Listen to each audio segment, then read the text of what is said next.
Yo, yo, yo! What is up, you animals? Welcome to Off the Mother Flippin' Edge with me and Javon, who's not here yet. I don't know where Javon is. Oh, what's cracking? Saturday night. Got my boiling cream soda. I think I got like one of those left. Trying to, not go crazy on stuff because we're moving next Saturday and I got to clean shit out and whatnot. Check out the hat. You guys know I'm not a hat guy. I never wear hats, but I got sent this hat from Urban EDC. It's the Peace Neighbor hat. Shout out to Sean Ashmore. He started this Peace Neighbor brand during COVID, and it's very cool. They're dropping these and some Ranger eyes on Wednesday. And I actually really like this hat. I've been wearing it all day. So I am now a cool kid. What's this, like a skater hat or is this a hipster hat? I don't know, but I like it a lot. And it also looks pretty good backwards, Boom. Look at that. I get my Asher knives on right here. So I got my backpack B and I got my Asher knives, I'm a double threat up in here. Oh, it looks like Javon made it. Welcome. Hey, buddy, am I late or are you early? You're 7 minutes early and yet still late. Yeah, I should have been here earlier. I was watching. I'm joking. I'm kidding too. How is everybody? Let's see who's here. Pretty fly. No, we're not at the new house, man. New house venture begins Wednesday, and then the move is Saturday. So the next Off the Edge, you will see the new house. The next Lefty Live, you will not. I'll probably still do Lefty Live this Thursday. We'll see. It's going to be a crazy week. We have settlement Tuesday for this house, although we signed everything already, and I think we don't even have to go, but I have to do the walkthrough and shit. So selling this house Tuesday, and then Wednesday settle on the new house.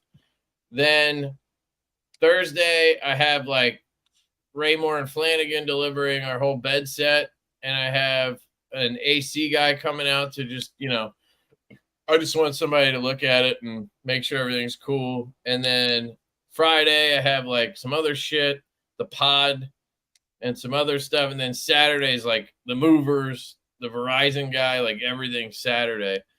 So it's going to be once you get through settlement, it'll be so good. I mean, you'll have all week to the moving, the fact that you've got a pod, the fact that you've got logistically it lined out. I went through this with the family when I was about your age, and it was a lot more touch and go and just ride with it. Know it's going to be the most stressful thing you do in your life is what you're embarking on, and you've got a good attitude.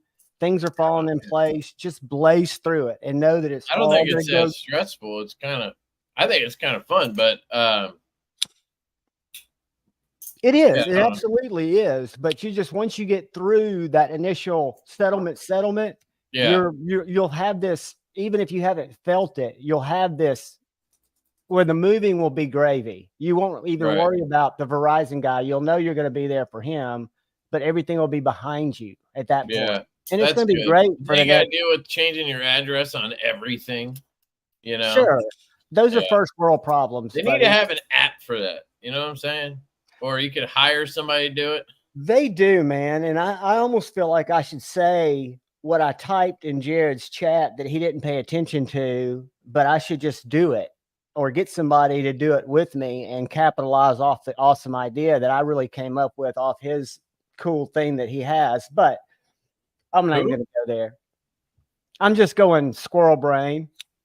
Oh, that's my ADHD. And I was watching Jared's live and he got the new knife journal. Have you all seen that? Is that big in the community? The knife journal? What is that? It's a knife journal. It's about this big. It's a book. What does it do? Are you frozen? You fucking with me? It's Guys, is he frozen or am I? Oh, you know what? I never plugged in my Ethernet. Hang on. Yeah, it froze there for a second. Hey, Jay Friedman. Hey, everybody. I have not been looking at the, El Cap Addict. Go fucking Longhorns. And I live in Alabama. Let me see. I'm going to cut off the Wi-Fi. So if it gets squirrely for a second, don't worry, guys. We'll be Neil McKenzie.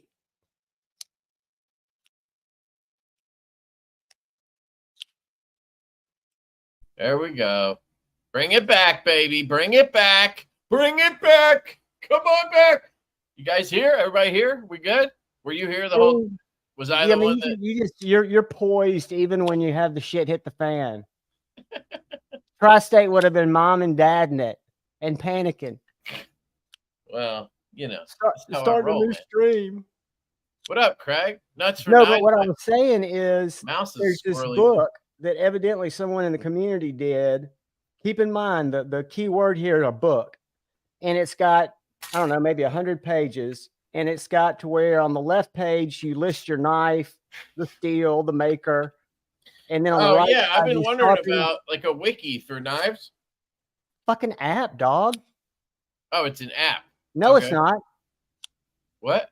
It's not. It should be. I told Jared, I said, you and that guy need to go digitize it. Call me. I'll help you do it for free. But this is great. I think it's I know a lot of people like to write. We buy our EDC pens, and there's a good feeling to writing in your book. But in that case, you can buy a Rocket book, which looks just like a book. I haven't tried to convert you to these yet. Maybe if they sponsor me one day, I will. But I use them. It's a basic notebook. I have the small one and the big one. I don't have one in hand. I don't use paper enough for, like, I have those right in the rain pads. I do use those occasionally, but like, I just don't use paper enough anymore. I've gotten really good at being completely digital. And that's my point. Even though this book is a great format, it could be so easily converted into a usable app or a spreadsheet or something that you could keep and update more often and not have to have in 10 years a whole series of encyclopedia looking books. I'm thinking the idea is great. I think they need to lean into it and create an app for iOS and for Android where people can update that shit or refer to it as they need to, or keep it on the cloud. What up, Pablo? Welcome, brother. Yeah, no, I just think a wiki for knives. Like, we don't need to get crazy here. Just have a wiki where you have every knife. You know, I think that exists, actually. Somebody did it. What format did you do the compatibility guide in for Skiff Workshop? What compatibility? Yo, Matt, what up, dog? How did you do that? What? What's the format of the Skiff compatibility chart? I didn't do it. It was a spreadsheet in Excel, and then I think he converted it to just like a web. We can go look at it if we want. I was looking at it yesterday. You don't have to go sideways there. I didn't mean to do that. It just, I noticed that there are very easy ways to do that. And I guess you can access a wiki. I don't use it. I'm older than Reddit and wiki, even though I'm got a little retro handheld gamer thing. And I've been downloading ROMs and learning about that shit. And it's way out of my league. You know what the downside of this whole idea is? You can Google. That's what Google is. Knife Journal. Sure, but you can Google any knife and you'll get a listing that'll have specs and shit. The idea is to have this possession that has your collection. Okay. Recorded in it. Light bulb. Got it. So that's why I'm thinking, guys, the paper's great. We all like our EDC. Tri-State has that. He has like a whole collection spreadsheet. Oh, I've got a spreadsheet too. I've got like costs and shit. I don't know why anybody would too. But do that to themselves. This takes some different sharpening stuff kind of into consideration. But the format, the idea is great. You can go back and take a look at it. He shows it early in the live, but I would think it would just translate so perfectly to an app to where you could interact with it as your collection fluctuates. Because I've got a Google sheet that I keep. I think that's what Tri-State uses. And I need to go in right now because I've given away so many knives in the last 4 months, and I bought so many knives in the last 4 months. You're going to write those off, right? Huh? You're going to write those off in your taxes, right? My knives? The ones you gave away. Sure. Just saying, I don't know if you thought of that, but yeah. I mean, you bought them and you give them away. Like most of the stuff I give away was given to me, so I can't write it off, unfortunately. Yeah, I don't get that's one thing. I do have 3 codes now that are just the discount codes, and I even on one of them, it was kind of weird, and it's a really nice company. They're a local company, but they're like, no, we'll just get you an affiliate link. And I need to talk to you one day off the record and learn more about that because I don't really want that. I don't necessarily want an affiliate link to their page. Well, if I think I just want to be able to let them do because that's, I need to talk. We need to talk offline about that and me kind of figure out what so it depends on the company. Like what you're saying is you'd rather, instead of commission, you'd rather it be a discount. Right. And I remember you had the struggle with for a while you were having a struggle with, what's their name? Urban. Huh? Urban EDC. Urban EDC. Yeah, just because I wanted them to offer a discount, but I know why they don't. It's mostly because there's 2 reasons. One is in the marketplace, there's so much of this shit where other dealers and brands get all upset if you offer discounts on certain things. And then if they give you a code, they have so many different things. They would have to, like, every time they uploaded a product, they'd have to see if they're okay adding the discount and then add it. And then on top of that, you want your creators to be motivated to promote your stuff. And if they're getting commission, they're more likely to promote stuff, I guess, than if they're not getting commission. You know what I mean? Absolutely. And I saw most people aren't like me and you, where we think about getting the viewers a discount before thinking about our own commission.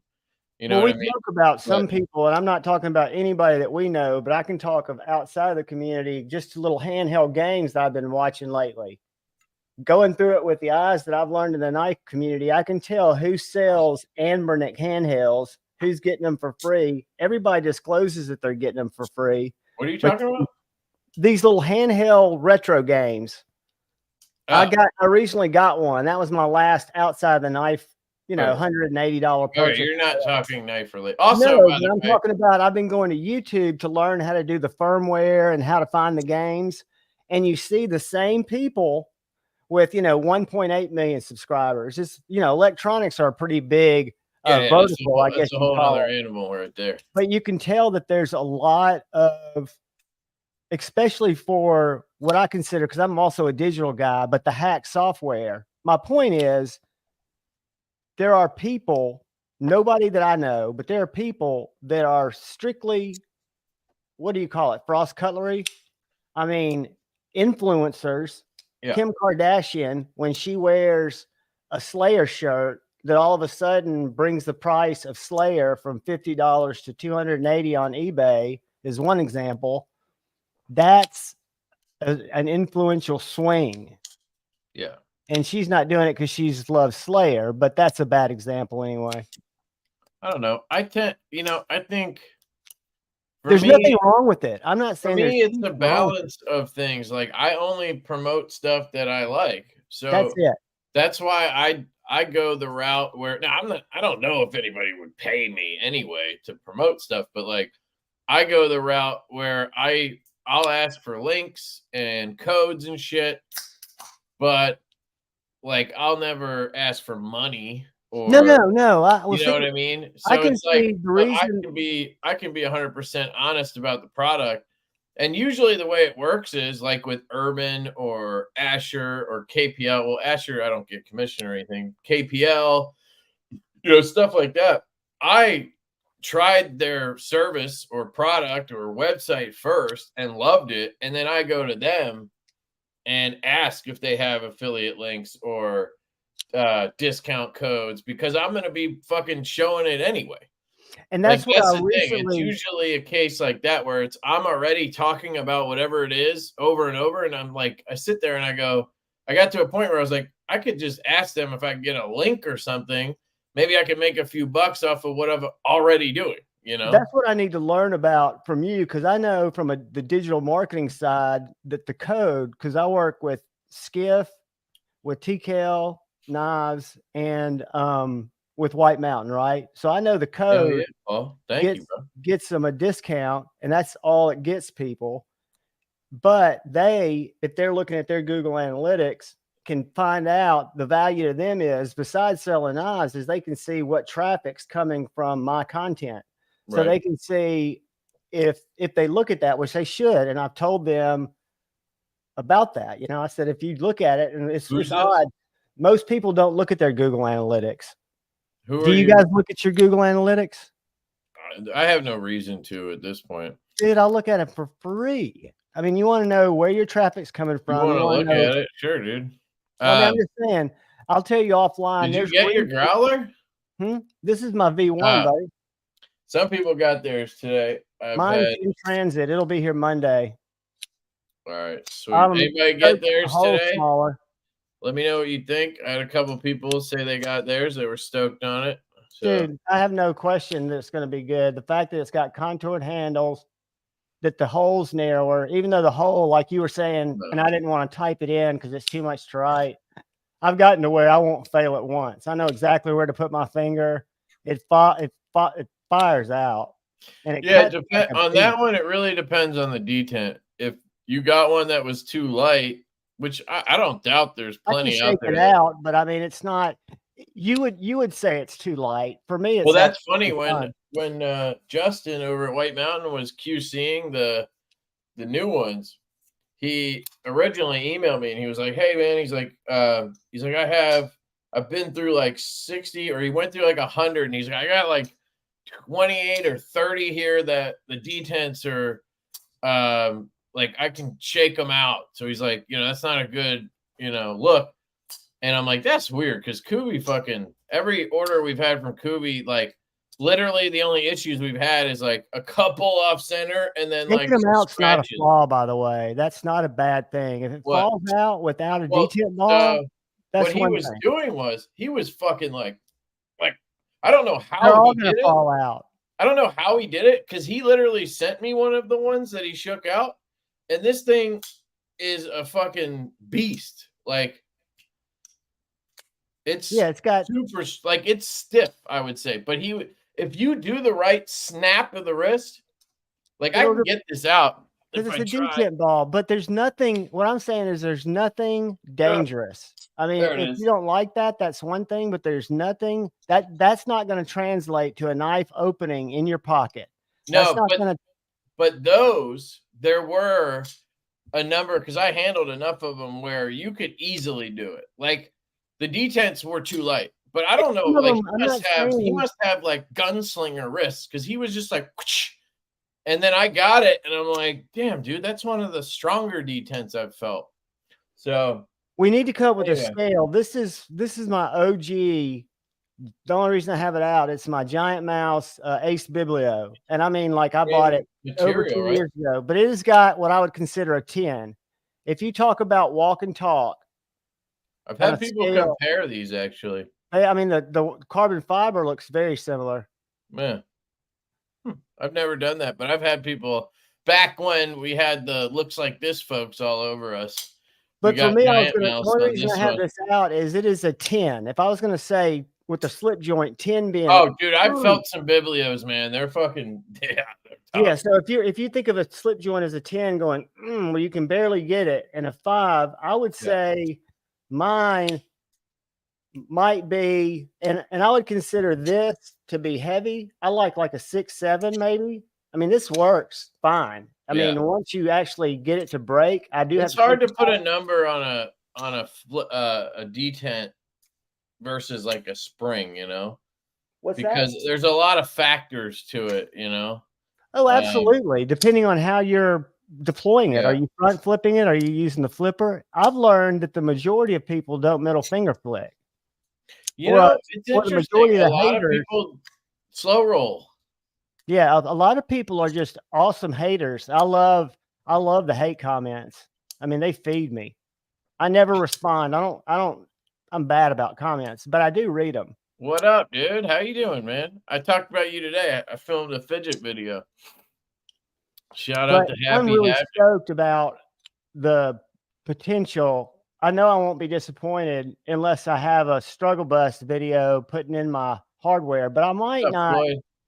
I might not change the hardware right away because it's blue, right, on the carbon fiber. The collars and the backspacer are. That's something we're gonna change on. Excuse me. We're dialing in a Mash 2.5 right now, and we're doing a run on that, and we're adding pivot collars to it. So it's gonna be basically the same Mash, but it's gonna have pivot collars now, and we're setting up what hardware kits we wanted, and kind of based off of how this went with the Growler, we realized we need to order more. We only ordered like 10 of each, so we'll order a little bit more. I put that in my cart first. Yeah, and I'm trying to get a little bit of variety. I'm going to have them try flame tie. I'm going to have them try Ultim. I'm going to have them try like Zirku tie. They say they don't know if they can do it. They're going to test it, and then we'll do like black, green, or black, purple, blue, bronze. We'll do all those colors too. But what we're gonna do is we're gonna do the collars and the backspacer. That's what we'll sell, because what we did this time was full kits. So the whole, if you got a blue hardware kit, Purple, everything is blue. You got blue screws, you got blue everything. You know, obviously I don't think the clip is blue. Except the clip. It's everything except the clip. Right. The one I bought. You get a backspacer with it. For the Growler and collars. So what we're going to do this time is order, like, I don't know, we'll order 20 or whatever satin hardware and 20 black hardware, so we have them. But then we'll order collars and backspacer sets, and we'll sell those, because it kind of doesn't make sense. I think most people will prefer to just leave the satin screws in and not go like all blue, you know? How much is it more difficult to go all blue? Because I would almost say, coming from, and I know most people don't play with Hinderers. It'll cost more. Like, we can. Sure, it will. Those sets were $35 for more than $35. Because I know this came with hardware. The one I bought from you for the Growler too, or I bought from White Mountain. Wait, what are you talking about right now? I'm talking about the cost of hardware. Yeah, including it's the more if you hardware, have it all, like all purple, which is what I think. The way I bought it with the Growler V2, it was. I think it was not just the pivot. It was. Yeah, exactly. But what I'm saying is, I think it's better to separate them, because I think most people, if you buy this knife or you buy this knife, you're not trying to swap out all the hardware. You're just trying to add your little bit of pop of color here and on the backspacer. Look at the Hinderer. Yeah, I mean, you can do it, obviously. I mean, I know. I'm just saying, if it, I, as a consumer who likes to tinker with knives, I get to take apart or put in 4 more screws, maybe 2. Yeah, but I think you're a Money minority on it. I don't think there's any bad side to having your hardware, even if your clip's going to stay the same, right? But I don't think there's any downside to having your hardware. I don't think there's well, the downside is cost, but I think aesthetically, and I think it just makes sense to have collars and backspacer, and not like where you're just selling a little kit. You're not changing the whole fucking knife. You're adding 2 screws on the mash and a pivot. You're adding 4 screws plus the pivot. So you're counting these as 2, 1, 2, 1, 2. Yeah, I mean, okay. There's 4 of them. Well, there's 2 sides. It depends on tomato. I also think it looks goofy if you do the whole thing blue. I don't know. You guys let me know down in the comments. If you guys all say we want a whole well, this is a good example because this is black and satin. I was just thinking I figure we can get just the collars and the backspacer. We can sell those for like 20, $25. You get titanium collars and backspacer in whatever this is what color. I would consider a stonewash kit on my. You could always take your hardware and anodize it, I guess. But I guess you could do the same with your collars and backspacer. Yeah, nobody's going to really want. There are only a few people like Dopey who has an anodization kit who wants to do that, and I'd love to do it if I had the time, but I would pay $35 to $50, whether it has screws or not. But I think the screws, it gets you more screws. I've got bags of screws. I bought Spyderco hardware off of Etsy, just like Paramilitary 2 hardware. Like this right here. Catch up here. Sorry, guys. I know we missed a bunch, but I'm going to try to get to the current. But they're Etsy stores that just sell Spyderco hardware. Jim. Junior Miz, El Cap, Jay Friedman. Who else we got? Nuts for Knives, Marceau. Looking all street. It's 40 ounces of soda. Hell yeah, dude. Justin, Ohio, what up? B Shady. What's up, dude? Demonox here. What else Paul Mills, I can tell you a T15 is probably more than you want. This is a T15. But my Medfords are T25. You're good at hyping up knives that you like. Well, I mean, isn't that what we do? Like, if you love something, you're going to hype it. Isn't that? That's a T25.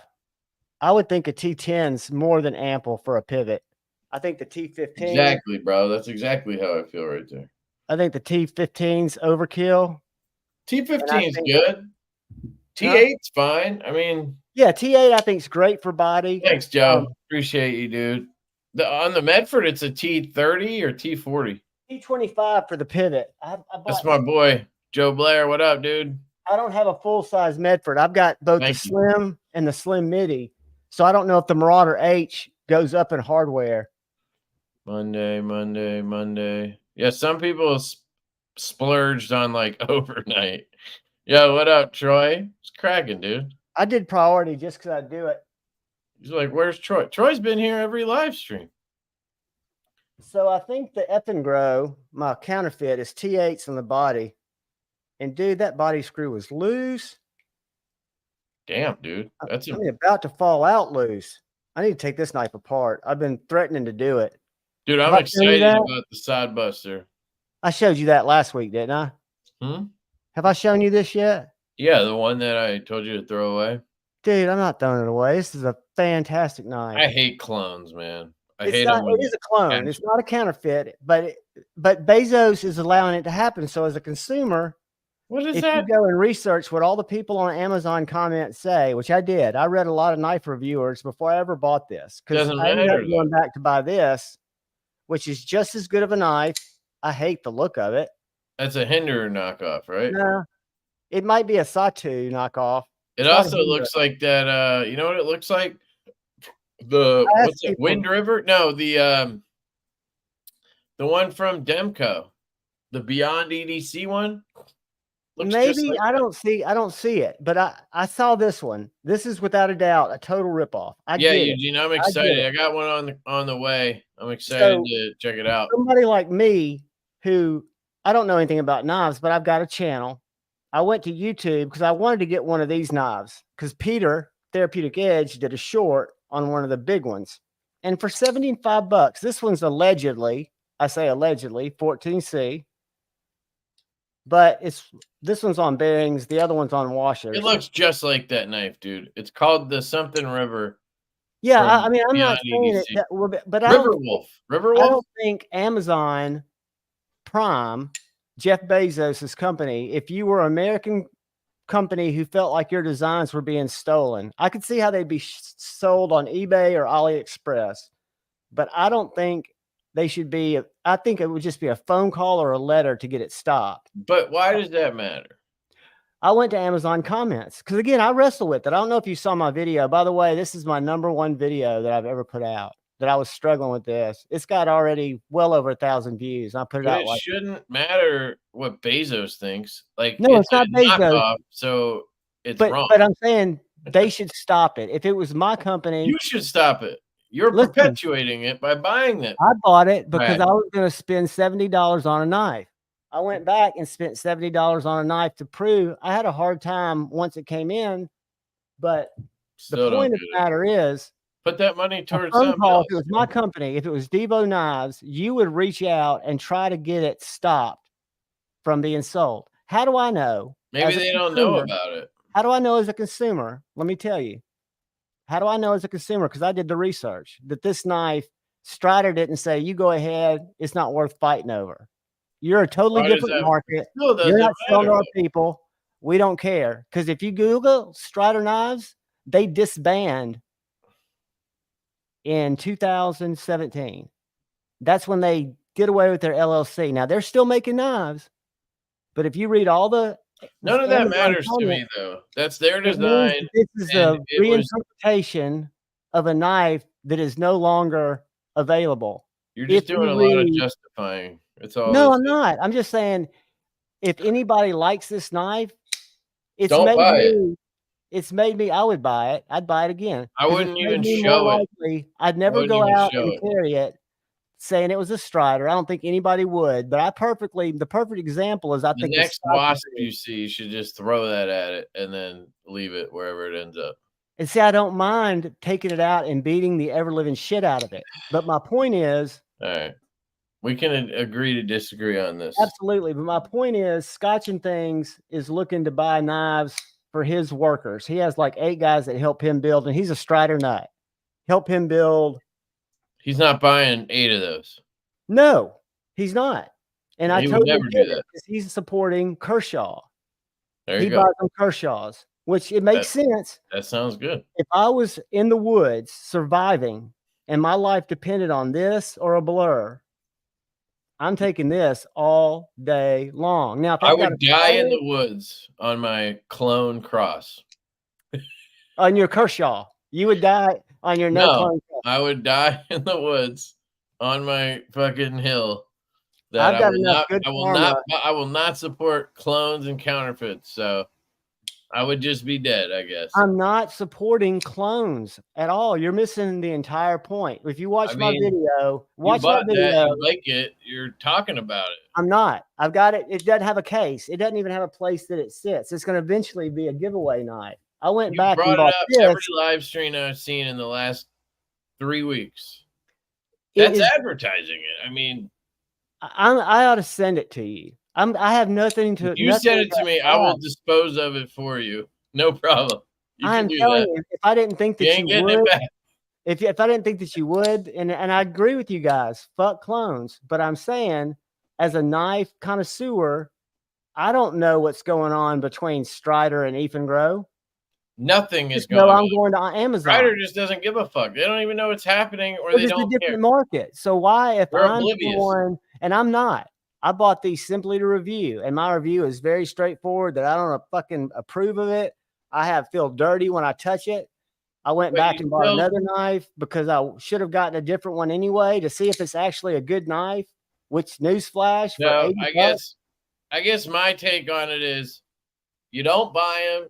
You don't use them. You don't promote them. You don't even fucking show them or talk about them, because that gives them power, right? That's how I look at it. We have how many people in here? 100? And I'm not probably sold at least one of those from your video, because there's all those schmopes, as our boy would say, all those fucking peasants out there. Did you watch that? Yeah, I watched it. So they're watching your video, and all they see is the knife. They see the knife, and they see the link to the price tag, and they buy it. Did you link it in your video? Every time I do a video. Did you fucking link it? I always put the link where they can go. Right now. I did always put a link in. See, it's never an affiliate link, but it's either where I bought it, or if there's a manufacturer site like Bird Blades or LeftyEDC or Brass Brigade, I'll link it to their personal account. Of course, dude, but not that. No, but that's somebody's gonna go buy it. You've probably sold at least one of those. Okay, so probably more. If you go to, you need to go Amazon, take a shower, my friend, as a consumer, and then we need to get off this cross, because I'm wrong. But I think you're wrong, but you know, I am wrong. I'll argue all night. I am wrong, but I think if you see it from my point, I went to Amazon after seeing a legit video on a totally different knife, and I put in 2 words: effing grow or even grow, however the fuck you say it, titanium, not even knife, those 2 words. And so what it pulls up is 5 or 6, and you have to scroll down, and I always say below the fold. Well, now you don't have a fold because you've got the, you know, your page is an infinite scroll. So I had to scroll down probably 40 entries to see all Grow has on Amazon that are titanium. So they have a lot of different knives. One of them looks kind of Todd knife and tooly. One of them looks kind of Satu-y. They all look kind of like something. And then this one looks exactly like something. I won't hold it up again. But if somebody that watched it liked it and went and bought it, it doesn't say Strider on it. I know, but it's so obvious what they're doing. But if you're looking for a good tool and you don't know Strider, you're a worker guy. You're looking for a good knife. You don't know Kershaw. You don't know Spyderco. Yeah, they're better knives you can get. But if I just need a knife, would I feel comfortable if somebody, because they saw my video, went and bought one? I don't feel terrible because I like the knife. If I lost it, would I buy another one? No. Only because all right, I feel worse. But I'm just saying, I don't the company as a whole, but I'm amazed. My point is, I'm amazed that they can put out consistent quality at such a low price point, even if the steel is 8 CRM. You know, if it came out to be something totally different. One of them's allegedly D2, the one that's $9 more, because there are 2 models that are in 14C allegedly that are about $4 more, $4.95 more than the other ones. But I get infuriated at AliExpress when I see the liner lock these, because maybe I'm more tied to the maker, or maybe the maker hadn't done shady shit themselves, like drug the fucking name of the country through the mud. From what I've heard, I wasn't there. And I know that drama happens everywhere, but at what point are we evil? Yeah, we vote with our dollars. But I would have no problem telling somebody, if you're looking for a good knife and I'm in the forest and I can have one shitty knife, I'd be happy to have that knife. Just tell them to go buy a fucking Civivi or something. That's better than a Civivi. It's a totally launch, a Kershaw, fucking bare knuckle, anything but that. Do you know that those knives are the same size as my 4Max? That this knife that looks like nothing exactly that I'm aware of, the Riverwolf, identical size, is the size of a 4Max. When I did the unboxing, and I haven't reviewed it yet, but the sizes are the same. Yeah, it's a big knife. So Javier, it's 6mm 1/16. I can't remember if I could fit the multi-rows in there, the 16 ball, but it's possible. But it might just be the single row 6mm 1/16. If I was you, I would just get both. Get the single and the double row, but they might have it on the compatibility sheet anyway. I was going to suggest. All right. Because as long as you're outside dimension, I had a brain, just a epiphany. I mean, I'm such an idiot.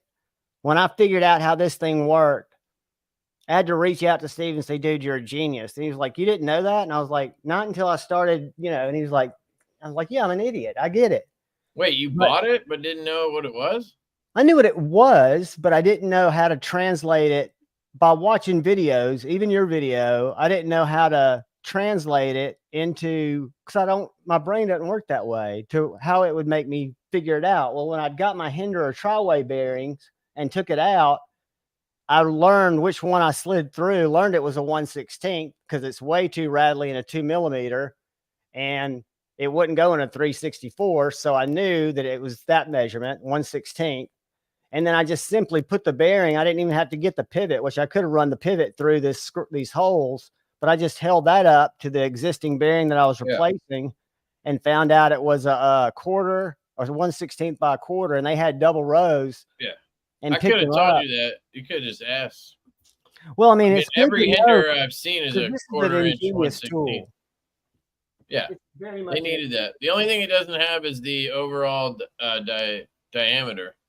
Yo, drink water with the right, 5 but I months. think most of us Thank you, have dude. calipers, right? So I can get that from my caliper. If I take my caliper and use either the put the inside, the one that goes out, if it's big enough, or I can get that measurement close enough, right? By measuring the bearing that I take out. I take out the bearing, I measure it with my calipers. What's up, Can Mateo? I figure that out? Yeah, you could do it with calipers, I guess. I always just figured it out. Like I just knew. The only one that threw me off was the 3/64th ball. Because was it too big or too small when you got it? It would always be, I would always think it was a 1/16th bearing. And then like the original Nimble, for example, the original run of Nimbles is 5mm 3/64th ball. And I tried 1/16th. I tried 1mm and they just didn't feel right. And it's like, why aren't these fitting? And then we, I call it the missing link. We found out later that they were using 3/64th ball in a lot of knives. So all the knives over the years that I couldn't fit bearings in for whatever reason, most of those were 3/64th ball. And that's why. I just think I can remember when you did the first, because for a while. What's up, Robert? We're doing well. And then that other bearing company came around that had the snowflake or the salt and pepper. Who were they called? I don't remember.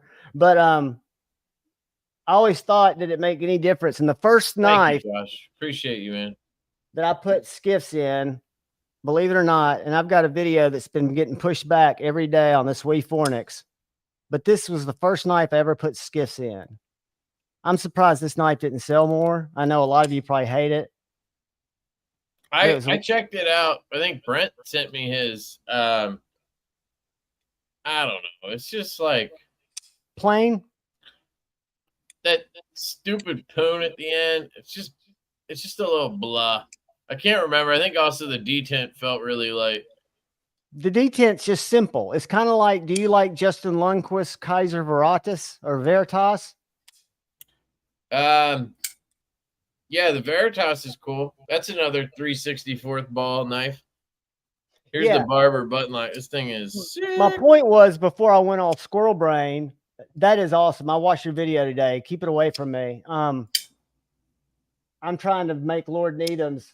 I'm trying to make something happen on Nimble. I need to ask you a question about, because I asked him and I think I got the answer I wanted, that it's walking on him. Because I know sometimes a knife that has hard to center up, it can be because of a blade warp, which is not good. But if you're just having a walking issue because and I've never had a walking issue with the Nimble, but I only flipped it like 100 times, 200 times when I reviewed it. Not a Nimble, I'm sorry, Voodoo. Talking about the Voodoo. Mine won't stay centered. It won't walk unless you, well, I mean, obviously we flick it a million times out of the box, but I think if you adjust it at all, then it'll walk because you broke the Loctite basically. But all you gotta do is Loctite it or glue it. Yeah, and that hadn't been Loctited again. But I did notice on all the Voodoos I handled, they all seem to be like ever so slightly off to the clip side.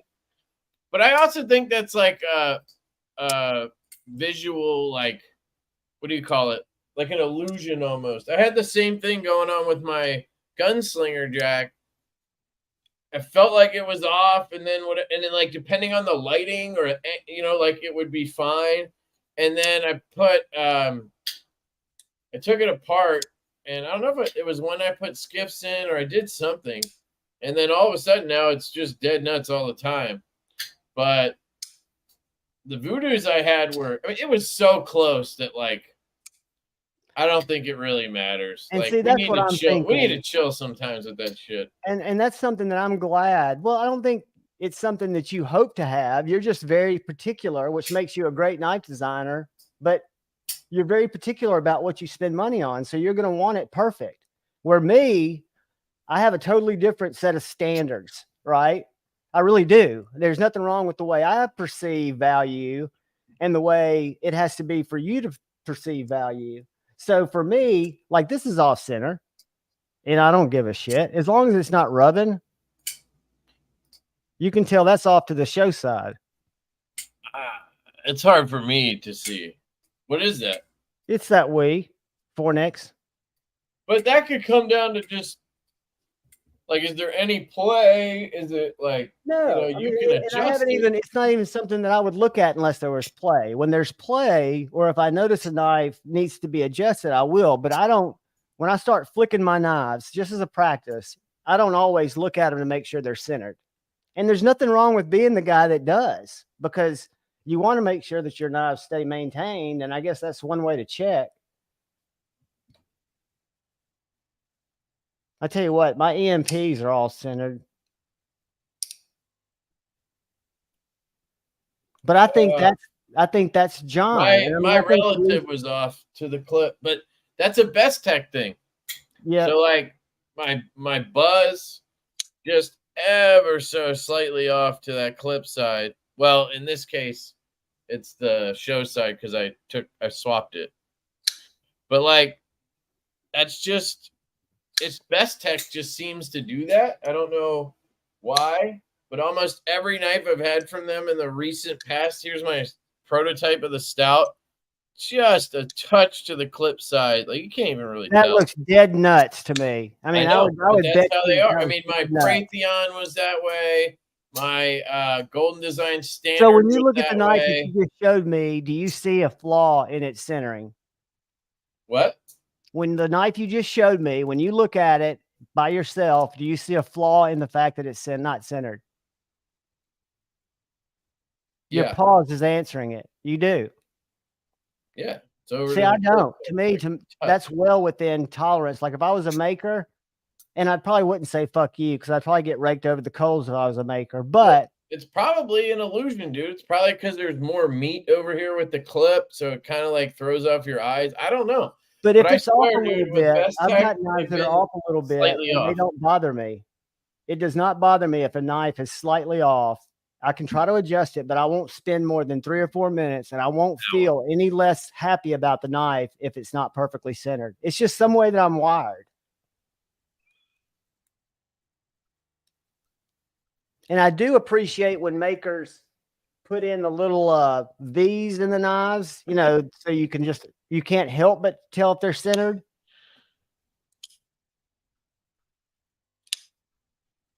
What's up, Jim Miller? Screw clones. Have I pissed everybody off? No, Happy Haptic said your arguments are soft and convoluted tonight, bro. Yeah, we discussed that. I forget how far behind you get. All right, yeah, I'm gonna skip past all this because I think we covered it.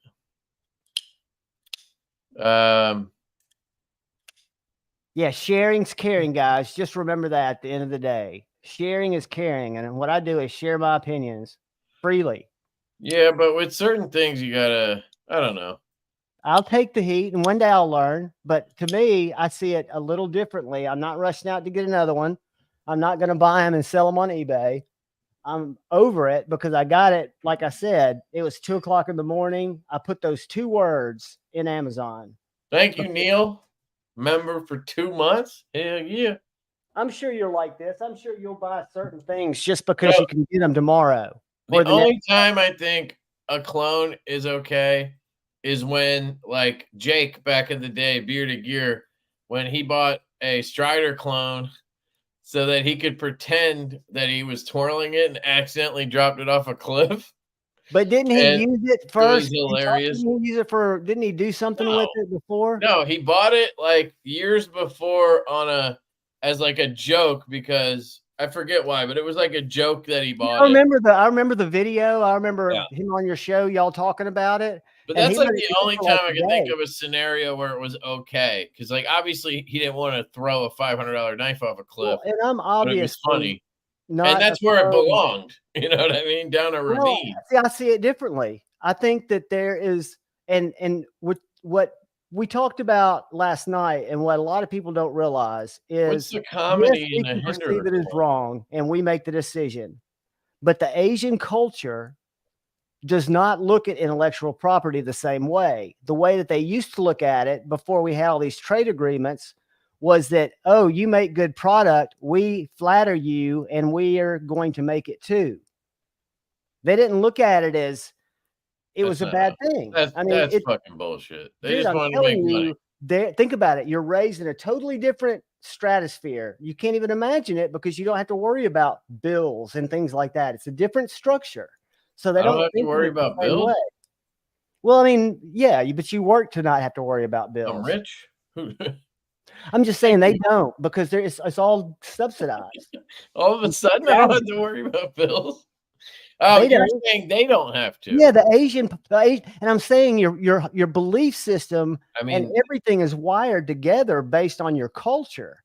So I don't look at it when you say it should be thrown away. I look at it and I go, they did a good job on a knife. I wish we could get it together and make it. It doesn't have to be cheap. Just make it. It doesn't have made that. They could have used no stick. They could have built the knife well and came up with their own fucking design. That's what bothers people, including me. But it's the only Ethan Grow that has no markings on the blade. So maybe it's just an old model and they built a shitload of them and Jeff Bezos bought them. I don't feel like a bad guy in this because I don't support clones. I agree with everything you're saying, except that you bought it and you're promoting it. 2 o'clock in the morning on Amazon. I'm not promoting it. Every time you talk about it and you make a video on it or whatever, you're promoting it. I'm sharing what I love. I don't see it that way. And I guess objectively, I guess I am. You love I will objectively say that you and Jared Neves are, and you more than Jared, are responsible for 80% of my collection, and nothing that I bought. Imagine if I showed clones and talked about how good they were. If they were good clones, they'd be good knives.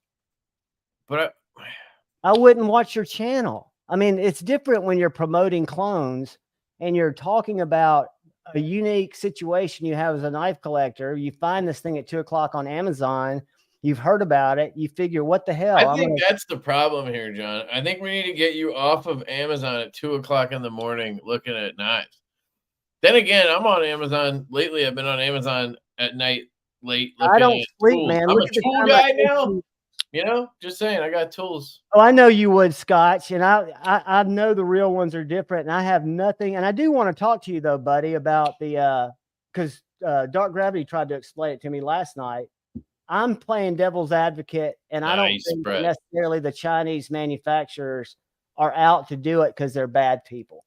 That's my bottom line. I don't think they look at it when they're making this knife. We fucking him. I don't think. I do agree in a sense that there's this like perception that Chinese are like all evil or whatever, and working with them a lot with OEM stuff, I don't think that's the case. They are different though. Their culture's different. They should be. It's a very different. Like they don't do confrontation at all. Like. So, you know, like they'll do something and I'll get pissed and I'll fucking hammer them in an email or whatever. And they just do not do confrontation. Like they will barely even acknowledge that I just ripped the shit out of them or that I'm like roasting them and like, you know, and they'll just like move on. Like it's the weirdest thing. Like they'll just kind of go past it. And like they'll still sort of address it by like fixing the problem, but they don't go into like, we're really sorry. Like they never say shit like that. They never like, it's just, they never combat really either. They're just real matter of fact. Again, you can't blame the culture. It's an interesting, like just way of communicating. It's great that everybody's different. And I think if we worked with Italian companies, we'd find they're different. And I think if you work with companies, one other thing I can say is they 100% are somehow taught to overpromise and underdeliver. Like basically they're taught to like give you the best scenario or something, and it never happens. Like it's amazing. Strive for excellence at whatever. Yeah, but it's always overpromise and it never happens. So I just like at this point I'm a veteran. at the OEM game. So like, I know I send them the money, we send them the money, or we send them the order, and we just wait. Like, it'll take longer than you want. It'll, it sucks, but like being on top of them and like asking all the time and like it just does no good at all. And then most of the time, if you rush them, they'll rush, and then you'll get shittier product. You can tell they had to rush because they want to make it happen. But it's different than here, where when you're talking to an OEM or whoever, like it's not the same thing. It's like they just totally forget. Like you get really shitty communication here.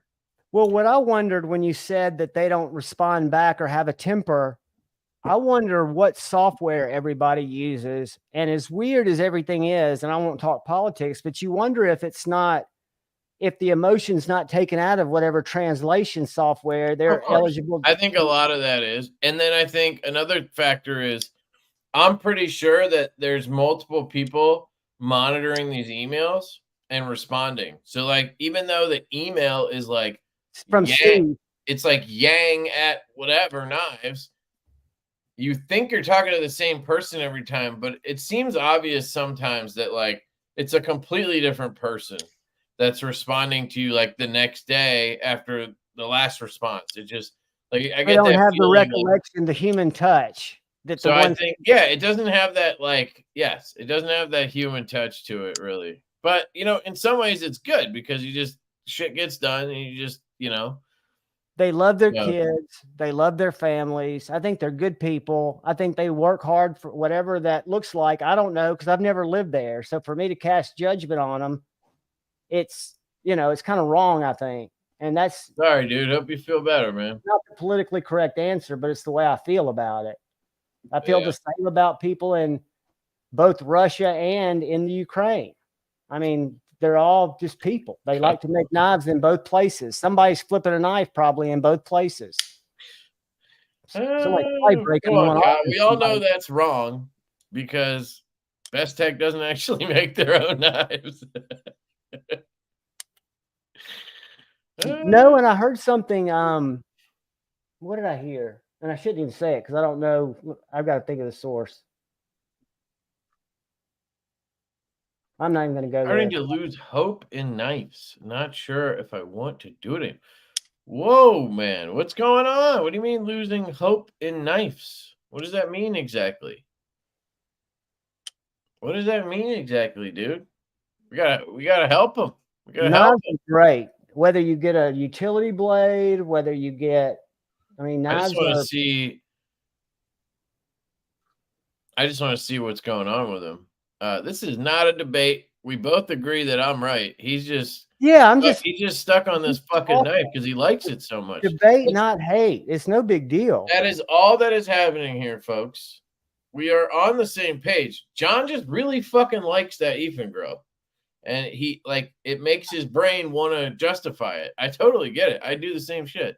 And one of y'all is going to end up winning it. So y'all can deal with the dilemma. So, bleh. The long-haired dude makes me hate knives. Hey, good. At least I'm having a fucking impact. Engagement's all I'll care about. Oh, that's funny. Just tired and feel like hot guy. You got COVID, bro? That's what COVID feels You'll have a better day tomorrow, buddy. COVID sucks. I think I might have had it again this week. Oh, something was up with me this week. Although I do think maybe it's just like stress and anxiety from the move stuff catching up to me, or because it's next week. I don't know. Jay Friedman, I promise I haven't gone to the dark side. I'm not on the side of cloning. I believe in intellectual property. I just also believe that you could hate the game. Wait, what is it? Don't hate the player, hate the game. I think there's a lot of misplaced anger. Yes, I did not help the situation. I was wrong, and I bought a clone. White, black. You can't take that away. But all I was trying to do was to look past, not to go do the same thing. And I won't show it anymore. But my point is, yes, it's bad. I can't see any good side to it. But as a consumer, when you go Google it, You'll see when Google tells you that Strider's no longer in existence. We know they're making knives still. It shouldn't matter anyway. But we don't know if they have a licensing agreement. They get 5% or whatever Amsler gets on a sea snake. We don't know. I don't know. I can't find it. I looked for it. I did try. Listen, Strider's not making any money off of that. Is this me with the? I agree with you. I totally agree with you, dude. I mean, I'm saying I'm with you. All I'm saying is you're making it sound like there's a possibility that they're making money. I'm wanting y'all to look at a consumer's mindset who's doing the research to try to find out independently. But that's the problem. The consumer isn't informed enough, so they're making the stupid decision. And you are informed enough. Amazon still bought it. That decision. Yes, with pride, because I planned on shitting on it. I planned on it coming in and it being good content. But you love it. I buy shit that either I love or that I want to bring into the channel because I think it's a good knife. Miguron Morel, perfect example. Fantastic knife. The Miguron Polonia, perfect knife. Great knives. They were knocked out by my under 100 by the Wii Vision FG. What does this have to do with what we're talking about? I'm just talking about why I didn't buy this knife for any other reason that I thought it was going to be a content to say, look at this crappy knife. Look at what kind of job they did, like I did on my Canuck fixed blade. Like I did on other Amazon buys where I don't really shit on them, but I'm like, look, guys, yes, it might be worth $12.95. It may be worth $50, but you know, I can't get excited about it. I expected to be able to shit all over this knife, and it's hard to do that except for the fact, which I do say, it's clearly somebody else's design. Now, do I know that one thing negates everything else? So if, and let's just say, if there is an agreement between both said companies, they should put in their description, we have permission. Here's an example. I'm the greatest guy in the world. You love me. You know, I give money to charity. I pay for your kids to go through fucking public or private school. I do all these things for you. But I fuck your wife. You fucking hate me. That's the same thing. I've been divorced. That could be the greatest knife in the world, but it fucks your wife. So. But now you're saying that it's affecting Strider. But no, you're saying it's affecting Strider, and they're different markets, and we don't know. I don't know. Even if your wife's ugly, dude, you know. You don't have video because Strider. Married, by the way. If you give me 5% of every sale, you just you're not married, right? What you're doing. But yeah, you're right. Clone's bad. I agree. Just think about it that way next time you want to say how good it is. Think about that. Well, let's talk about one of my new favorite knives, and you tell me to clone or not to clone. What? I'm a Kungwu frame lock whore, and this is the best one that I've had in my hand. Okay. Do you think it's a clone? A clone of what? Of the Evo. No. I've had people tell me that. I did. I've done videos on this. I've even got the matching cuts on my finger. It's got like a slightly, like the blade shape is obviously a little bit similar. You might be able to say there's some inspiration, but it's for goddamn sure not a clone. I mean, look at it. Completely different. I totally agree. This is a case of, I have a video coming up where I compared the knife standards knife, the RR station, with that new Bestech that everybody's comparing, saying I don't think those are the same knife. Right. And I did a video comparing those two and talking about the whole thing. And to me, it's so easy to say something looks like this or copied this when all you're seeing is two pictures. But when you have them in your hand, two elements. You're seeing two elements, because what I saw, and when I look at the two knives side by side, because I didn't video it, but I had both knives, an Evo 3.0 and this knife. These, what you call choil and handle cutouts, are the same. Now they're not on the same shaped handle, but they are spaced about the same amount apart. But it's very common. I know, that's what I'm saying. And the blade, yes, it looks like that sexy blade, even though it's not, but it's a very, if you look at other blades, like the what was the one I was you looking at can last say night? you can definitely say I see some inspiration, and I'm not going to say it doesn't look like Yeah. a Devo, but it's for goddamn sure not a clone or a copy, and I wouldn't say don't buy it because it's Good. I just whatever. wanted to see. And I can agree with you. For I the can agree with record, you that what I showed earlier the is totally a Evo is basically based off of a Strider design anyway. This is a copy. This is where they took one apart and ran it. I agree. And this is, I just wanted to see what your position on something like this was. And you shared it. And that's what I think. I think this was maybe inspired loosely. Yeah. But I think our brain does the looks like this thing. And it's our job to just not let that become it's a copy. Like it's okay to say it looks like this, but that doesn't mean everything's a copy. Now there's examples where this stuff happens and it's obvious, but like, you know, I always like to see the, you know, devil's advocate on that kind of stuff. Like not everything is, I don't know. And you have to be, because you're exactly right. There are people that are unscrupulous, and that does happen. And we've all probably heard about that or had a story about that. But you can't go through life thinking that's how it's going to be. You've got to have faith in people. This one is the Bestech Man Good Boy. So I don't know if I'm supposed to talk about it yet, but I'll post the video whenever it's coming out. But I really like it. So button lock, budget, E2, but I don't know, something about it is really nice. They're studs though. This one and the TARDIS that I had in, the RR station looking one, the studs are like sharp. They fuck my thumbs up. But I do like you had a Bestech from the old days, like a Texel, and that Bestech Man, because I've not handled one, nor do I care to.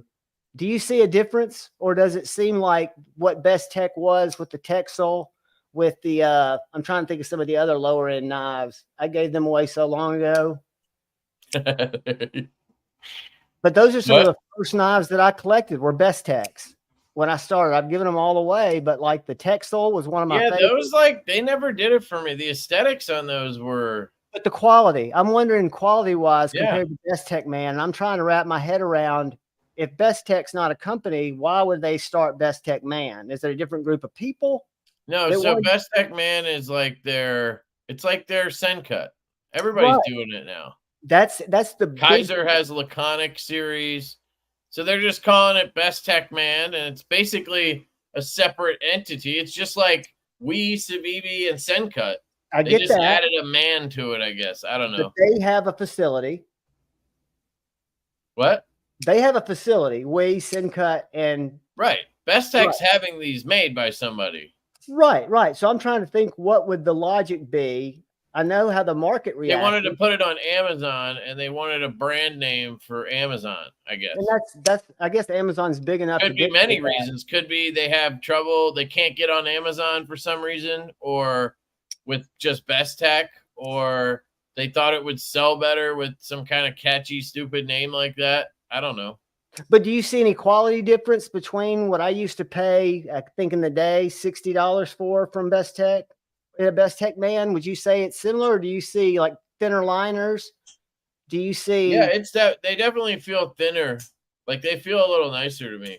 Those older ones, they kind of remind me of like the older Kubies. Remember the older Kubies that had like proud liners, and then like in 22 or 21 they came out with like the Royal and stuff where they really like, it felt like a big upgrade. Yeah, they did. That's kind of how I felt about the Bestech knives. These feel like the more modern style ones. Really? So you see them as being better. This is excellently made. This is going to be like $50. It's going to be Migueron Moya Rail price. Yeah, but it's D2, you know, because that's what Bestech has to do to get that price. I don't see that as a consumer. I'm not saying it's right or wrong. I'm saying, as Javon sees it, as a consumer, the D2 doesn't hurt my feelings at $40. Now, if it's coated, I'd rather that than 9CR. Because the Django looks cool, man. I'm just not a clip point guy. I definitely want to check it out, but I'm also kind of out on those crossbar locks with a hole. I feel like they never get the spring tension right. We actually have a prototype from Kunwu of a Growler with a crossbar lock, which is ironic because I just said I'm out on those. Yeah. But we asked for like the strongest spring they could get, and it works. It's different companies do it differently right because the spring is so strong. But I don't know. Different companies can do it differently. I think this and the Pulsar are two of the worst. They're the smoothest closing knives. This is the X towel. This is the regular towel. Yeah. I like this one 1,000 times more. Much better because it doesn't have the crossbar lock. Oh, absolutely. And even with the strong springs, it's not like ideal. These are the strong springs here, and it's doable. But I look at these two knives, and the way they lock up, to me, is night and day to this or to the other one. I mean, I do not prefer that lockup. And it's probably a more stable lockup, and it drops like people are like, oh, it drops. They did it because that's what was hot at the time, and it sold knives, which is fine. Yeah. People bought them, but for me, it's not the preference. Yeah, dude, I want to talk about that. This Artisan Kickstarter for the BOA. You know, I'm in a group chat and somebody brought it up and they were like, that's kind of shitty if you think about it for the kid, Triple Stripe, who designed it. Try to help me understand that. Because, like, they're giving him a small percentage. Taking credit for the name. Right. And then they're having the community fund it. Like, it's like us doing the Stout pre-order. They're doing that. And then they're going to give him 3%. He could have done that. He could have fucking done it himself. Why wouldn't he have? That's exactly was my point. Why would that kid with not you or somebody? I mean, yes, there's way less risk. Even if they just helped him by giving him advice, say, look, if we're going to do a Kickstarter, you just do it. Well, he sold them the design, not knowing, I'm guessing, that they were going to do a Kickstarter. That's wrong. Keep doing this Kickstarter thing. I don't know if it's because they have pricey versions or something, or because they have so many versions they want to see what people order. It's probably as simple as they know that our culture is different. Like I was saying before, we like to spend money, and they're capitalizing off that. Is there why would you put up capital if you could get your customer to pay for it and not blank? Well, I don't know about that, but hold on, let's go to Kickstarter. I want to see if the limit on it, like you know what I'm trying to say. If it's a super low goal, yes, goal. The place goal? Artisan bow. Because if it's a low goal, maybe they just wanted to get like numbers. It makes no sense. I try to think. See, it's 10 grand. So I think they were just doing that. Makes more sense to me now. Why, wow, dude? Damn. Why? Because why wouldn't he do that? Look at that though. 324 backers. How fucking expensive is this knife? The Timascus one, if you buy it on the early bird, it's $638. If you wait until it drops, it's $900. It's a totally polished. Okay, well, it's titanium. Totally polished S90V blade. 179. The one has got like a Timascus body. When you get down to the nice, why is the Micarta one the same fucking price? That's bullshit. Is it titanium? It's the same. It's the same with traditional pocket knives with the Ohio River Jack. It's the same with Jack Wolf's. Yeah, but those are inlays, dude. Like, these are the scale. I can tell you for a fact it's cheaper to do Micarta. Right, but they're sitting on a liner, right? So you're talking about the material between the liner and that end of the Micarta. I mean, the titanium one doesn't have a liner, most likely. No. So it's more expensive to make because it's a slab of titanium versus a steel liner with a micarta scale over it. But anyway, it doesn't matter. 358. Where's the 519 for the full dress? 649 for mirror polish. Mirror, yeah, mirror S90V, and the handle's Timascus, right? Are these all? It's that Chinese version of it though. It's not really nice in my opinion, but. They're really expensive. These S90V, all of them? I know the nice ones are. I think they are all S90V. Does it tell us somewhere? But help me understand why they would do that for anything that the community, you or I, would see as positive. Oh, I take it back. My bad, guys. It is shadow box, so it's an inlay. That Micarta. So it is a titanium scale. My That's bad. what I thought. Yeah. Okay, my bad. Because I was they wrong. evidently went to the trouble to send Jared a set, to send Metal Complex a set. They both got complete sets. And I'm trying to think who else. I might have seen somebody else. So I know Artisan Cutlery's been promoting it. Why would they ever go to this step? S35, dude. Go back and look at the polished one.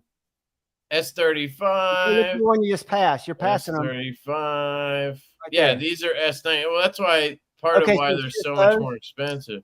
That's the kid. That's the kid. I met him at Blade West. Good dude. Good dude. He's a good dude. And that picture makes me mad because if they're doing a Kickstarter, I don't think that looks good on him. And I think he should be doing the math in his head going, wow, this is so you know, actually, it doesn't bother me that much. I think they were gauging how many of each version, which I think is a real struggle in the game because does Artisan not own their own shop? They might be like Bestech. I don't know.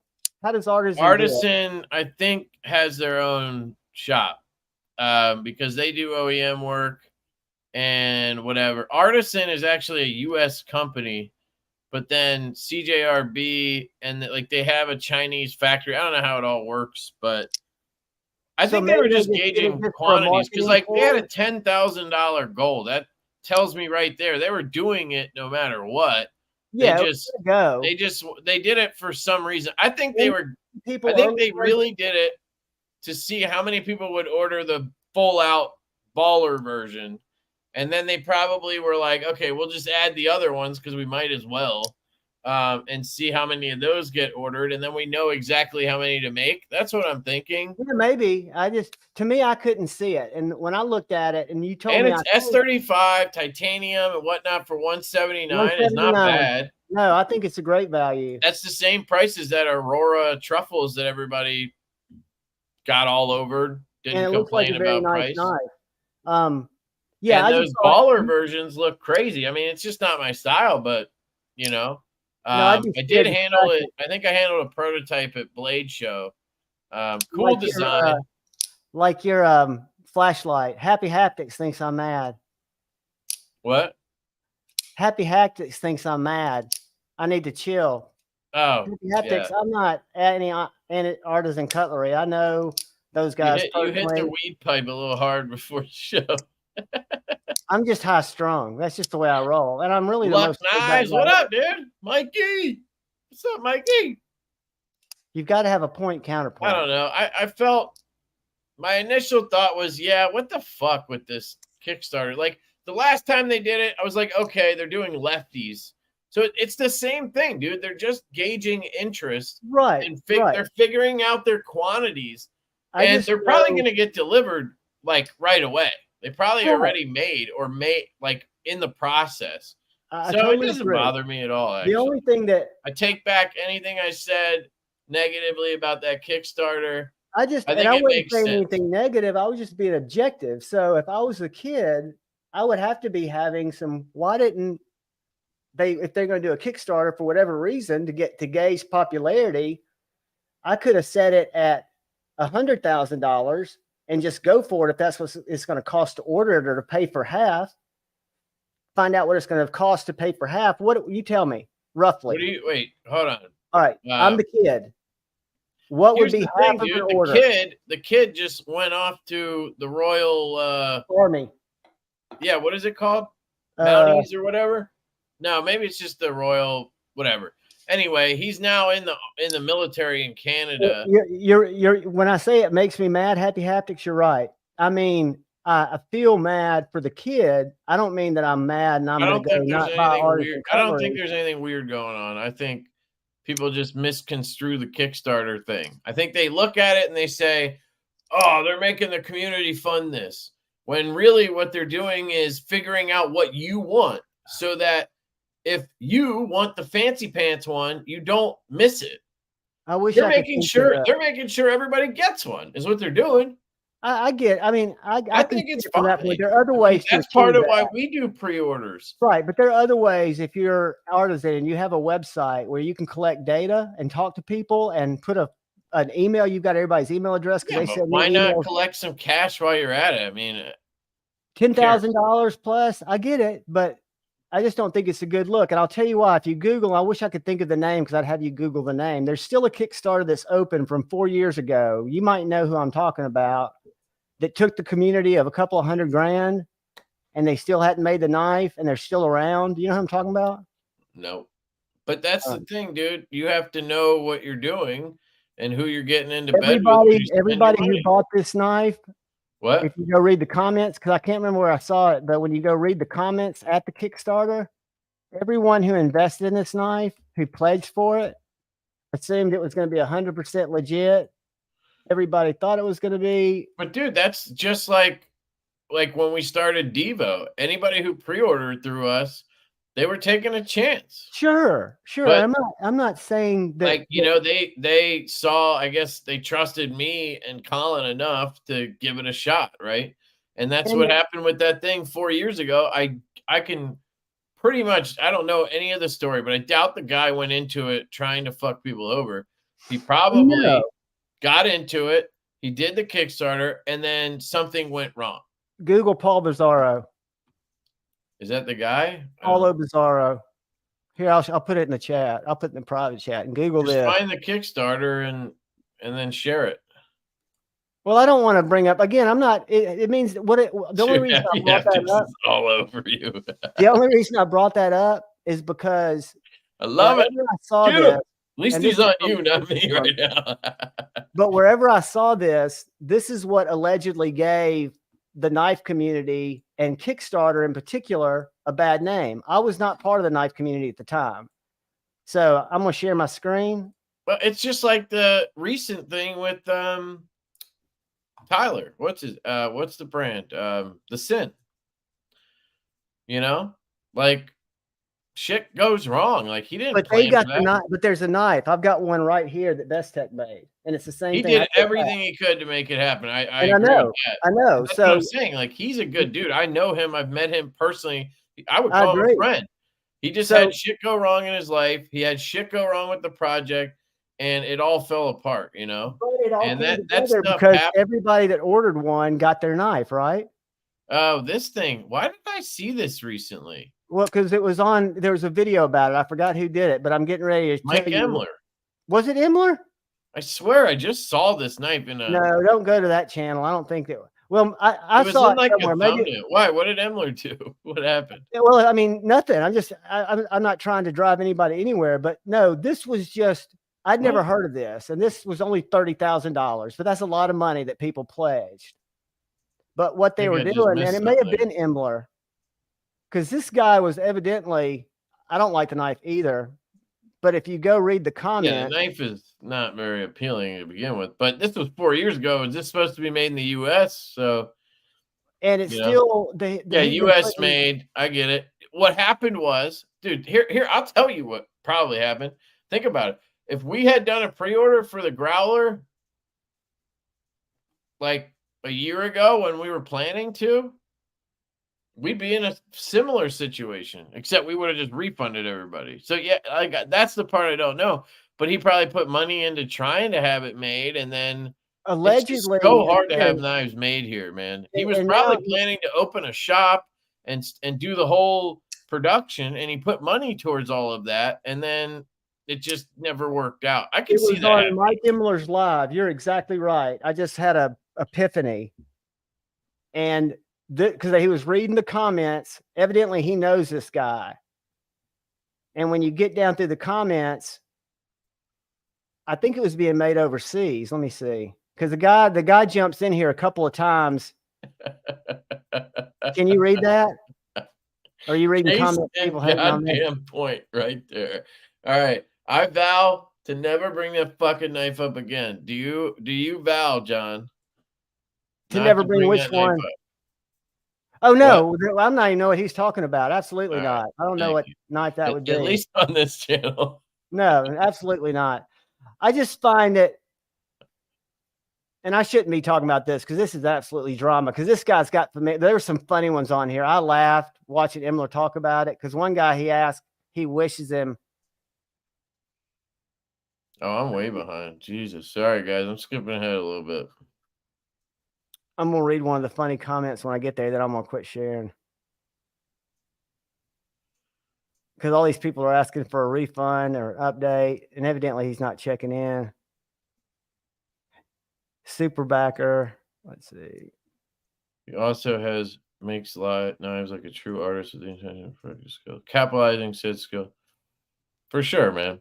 I think that's a big part of it is like with Devo, we've done projects like the Barley and some of the dealer exclusives, mostly just to get the brand furthered, you know? Like his name is going to be over all of these knives now that Artisan's doing. And he doesn't have to do all the legwork and QC and all the shit because he can't. He's in the military right now or in training or whatever the fuck's going on. So he's being smart, honestly. He's furthering his career in knives while he's going through however long his service is. I don't know. I think that's fucking smart. I think the difference is this one, because there's a lot of communication that you get down here between, like when the guy was first late, where he tried to, talk about kind of in an arrogant way why it's being their bottlenecks and why it's taking longer. And then it just went away. Well, at that point, he was still trying. I mean, it's been 4 years, dude. At this point, I doubt that money's gone. I doubt he put that money in his pocket. It's probably just gone. I'm trying to find the latest comment because evidently. Does anybody have this background on this knife and know stuff? Because we're doing a lot of. No, I'm getting out of it. I just found it. It just goes back to the Kickstarter that Artisan's doing. I don't think it's necessary. And I don't think there was anything bad that came out of this. I hate that it didn't go well for the guy, but I followed its design. But see, he still doesn't have his or anything. He's supposed to refund me still. I forgot. He said he was going to send that that's what I was asking. Like 3-4 weeks ago. Shit. Yeah, you need to follow up because I thought everybody was made. I saw this for the first time in person. Anybody he could get a knife to, he did, and he has to refund the rest of the people. Well, guess what? He has to come up with that money now. Because he did send Bestech all the money that he got on pre-order. But they didn't give him all the knives worth of what he paid because he couldn't cover the full amount. So they only sent him like 20 production samples to check and shit, assuming he was paying for more, obviously. And then when everything went to shit, they didn't send him anymore. He was trying to work that out with them or something. Yeah, somebody should make the customers whole. Because again, when I saw it at Blade Show, I expected it to be his knife. I'm sure he wants to make them whole. He doesn't have, this is what I'm saying. This is the kind of shit that happens. But you have to understand, I'm not over here worrying about that money. Hopefully he refunds me. I'll follow up with him or whatever. But I gave him that money to support his project and obviously expected to get the knives. I did get one knife. I ordered 2. But you have to know going into pre-orders and Kickstarters that there's the potential that it won't go right. And there's always a disclaimer, that I don't know if there is a disclaimer that if you don't get your product, that it doesn't matter. I don't know. I think Kickstarter has that. See, I know I'm pretty goddamn positive we don't have that on our website, but and there's also a difference. At this point, if that happened to us, we would probably be able to just figure out a way to just refund everybody. You know what I mean? But when it's your first project or you're doing what that guy was doing, where you're trying to literally become a knife company in the US, that money is immediately going down the tank into shit that you expect to ultimately build that thing.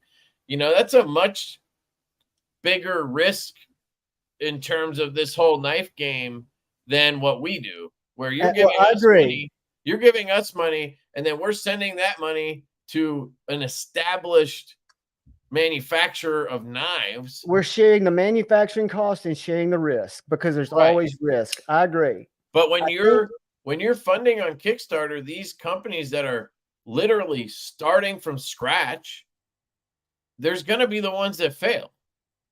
Like shit happens, you know, but you obviously have huge success stories. Like I think Tactile Turn is one of those. And there are IPOs that go down if you buy stocks. I totally get it. I mean, that's, you're taking a chance, right? But I also think, and I don't know why, so I'm not going to talk about this particular situation, that some people get into the game knowing Logan Paul and CryptoZoo. Do y'all know what that is? The NFT company? The what? Some people, I said, like Logan Paul and CryptoZoo, do something like this just to take advantage of people. And the person who I think was Mike Emler, go back and watch his live, who brought this to my attention, says that there's every indication that this guy never planned to make a knife. He needed to grab some cash. And it made it hard for other knife makers. Now, I know he's got different views than a lot of people in here, but I found it interesting. And I think it hurts everybody. You're going to have shitheads. It goes back to why would Artisan Cutlery want to associate? Because surely they're aware of it. Dude, they're not even, that's not coming. They're not thinking about that at all. They're thinking, we're going to do this Kickstarter. It's the easiest way for us to figure out the quantities that people want. We're going to get the money a little bit early, and we're going to deliver the product they'll probably deliver the product within 30 days or whatever. Mike said be right back. He's going to make a Kickstarter. There's nothing wrong with what Artisan's doing. I think like they're literally doing what we do, like with the Stout V2. Sometimes you have so many things going on, you can't afford to do them all. So it's either you wait or you do something like that. Like with the Stout, we had the Growler V2, we have the Lush, we have the Nip, we have all these things going on. They're in production. So we either wait until all that's done, and then sometime next year we just order the Stout V2s, or we see if the community's into it, we do a pre-order. You know, it's literally the same thing. I don't think. I mean, I know Artisan is seen as they're obviously a bigger company or whatever. Yeah, so it's not the same thing. But I don't think they have endless funds or whatever. Like nobody does. And I'm not suggesting that they do. I'm just suggesting that it can't be considered the same thing. And it seems like not the buyer, it seems like if anybody's getting the raw end of the deal, and he's probably happy getting it because he's a 19-year-old kid. I don't think he's getting the raw end of anything. He's got a licensed deal with Artisan. If anything, they're going to sell more because they're getting more marketing out of the Kickstarter. It's probably more affordable on there. And he's getting a percentage of that. It's just like any licensed collab. He's not getting the short end of anything. So, well, I'm just thinking that it would have made more sense for him to have Artisan OEM it if there was going to be a Kickstarter. But he's in the military. He can't deal with the QC, building a website to sell them. There's so much that goes into having a knife company like that. It's completely different than just licensing a design. I totally get that. And I know it takes more time and effort. And maybe he wanted it to come to market, and this was the only way to do it. And he's also like 18 or whatever. It would just seem that you would want to, from a business standpoint, if you're Artisan Cutlery and you've got the infill structure, the website with the user interface that people are used to, that you would house anything like that on your website so you know what the people are ordering, where they're coming from, and you just because Kickstarter takes a percentage. So they're basically giving Kickstarter $7,000 because they thought that's the way to go instead of, I could see why you. Yeah, but you don't have to, you don't have to set up you don't have to pay your online payment processor for all the fees on your end when you're doing it. And you have less risk because you're setting that goal. If that turns out to be a complete dog, you know what I mean? Yeah, but they knew. And you're getting marketing, dude. That's why Kunwu uses Kickstarter. They have a whole fucking international market of people that we're not associated with that are looking at that website and buying stuff. So you're going to sell more because you're also on Kick. They're already going to sell theirs to the community. The community knows them. They know Triple Stripe and all that shit. But then you have a whole other segment that we don't tap into, which is those Kickstarter people. Yeah, and that's why Kunwu does it. I guess it's kind of like a cool thing to do. It's just I've never understood the value if you're capitalized to go and crowdsource. I mean, look at those who shall not be named that make the bit bar. They do it all the time. I think it's more for international reasons. Honestly, I think that's what it has more to do with, like international business, like reasons like that. I think it makes the most sense. Obviously, there's a fucking reason they did it, and they didn't set the goal at like $8 million. So, like, clearly they were gonna do it anyway. So, whatever their reason is, it's their reason. Who gives a fuck? Like, I don't think we should be worrying about it. Yeah, I just think it's odd. I know. You. We know you think. I'm taking my F5.5 apart, getting ready to make the. Does anybody not think that John thinks it's odd? It's got to be conversive, right? I've got to go grab some alcohol. I'll be right back. To drink? No. It's in 4.5 months. Oh man. John's on it tonight, man. I've got the one shitty F5.5. Now there's a couple of those out there. Is it a green micarta? It absolutely is. Yep. Green micarta one was shitty. I don't know why. Woo! Hear that one? Yes, sir. Dude, Grateful Panic had like 2 of them. He had is that the Sagaha? Nope. This is he had the Sagaha and he had a regular titanium, and they were both titanium snappy. with hand rubbed M3 trendy. Look at that action though. It's fucking. This is what I would call hydraulic. Like it's a great knife. I mean, everything about this knife. This is one of the best knives ever made. Which reminds me, I'm working on something related to this knife, potentially. That is awesome. That is awesome. And you told me, but I've forgotten when the knit is going to be around. We're just waiting on Kubi to finish up assembly and QC and everything. And I'm not really worrying about it because I'm trying to get into the new house before. Yeah, I'm not trying to get you even thinking about it unless you knew that it's probably going to be around October, it's probably going to be around February, or it's probably going to be around March. I didn't know if you knew. Yeah. So I want to bend this bar. I want to bend this bar a little ways up to give it a little more. I actually tried that on the F5 before with not very successful results, but you could try it. Well, the detent ball looks fine. I'm just trying to figure out what. Yeah, but there's just some where you just can't, like, you end up putting too much tension on it. You know, like sometimes you just can't fix it, but by using pressure. Right. But it's worth the shot. I would bend it a little. You just need to be careful. Don't take the clip screws out because they're holding the lock bar in. And then I'll just take it apart. I'll just hold that lock bar and just give it some pressure. Make sure you see. You got to see where it is now, and then bend it a little bit at a time. Test it. Like, don't go too far. Because back and forth is they'll weaken it. The cool thing about this hat, for me, the reason I think I love it, obviously I really like the design. I think Sean did a great job on that. This is an Urban exclusive run with this one. These are dropping Wednesday, by the way. These are the Peace Neighbor hats from Sean Ashmore. If you guys don't know Sean, he's a actor. And I've actually seen a bunch of his shit. My favorite was The Following with Kevin Bacon. He was like his partner or whatever.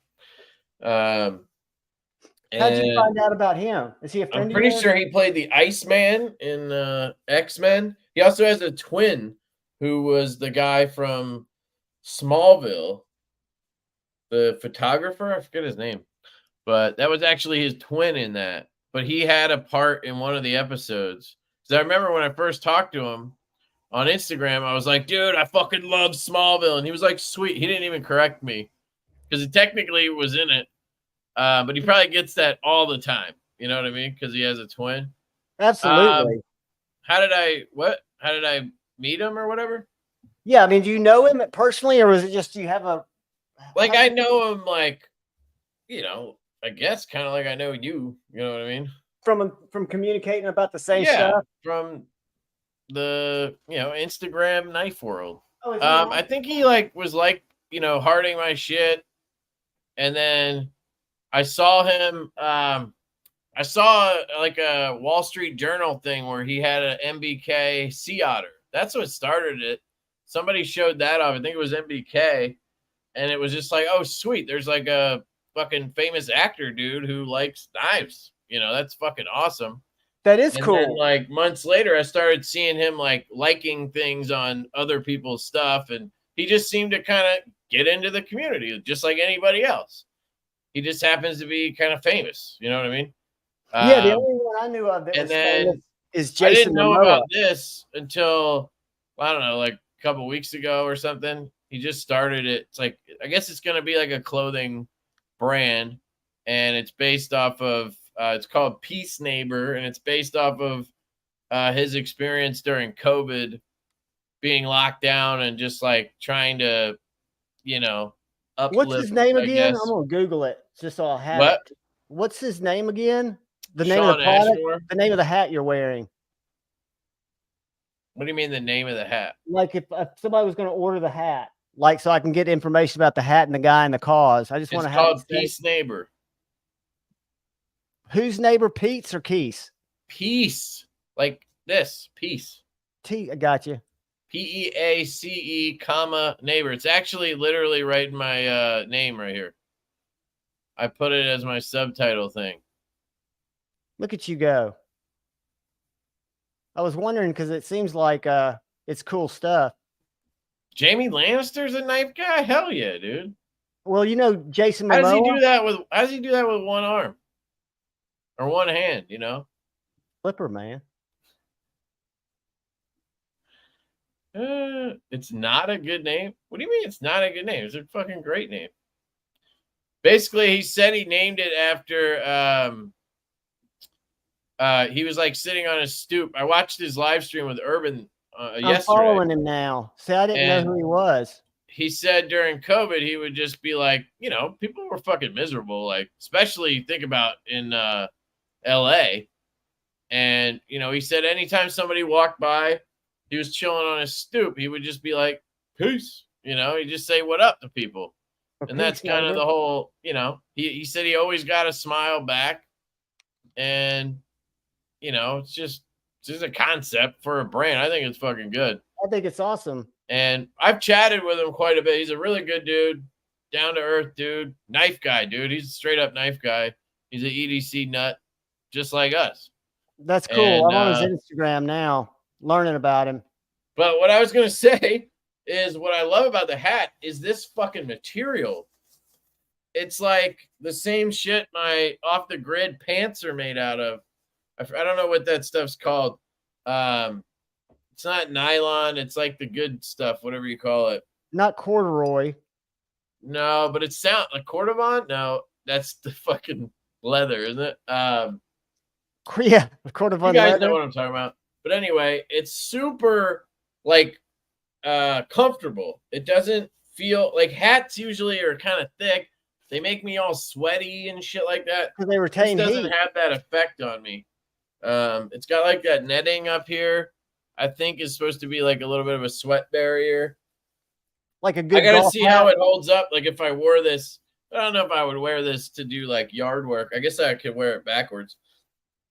But I don't know. It might ruin it. Golfing hat. What?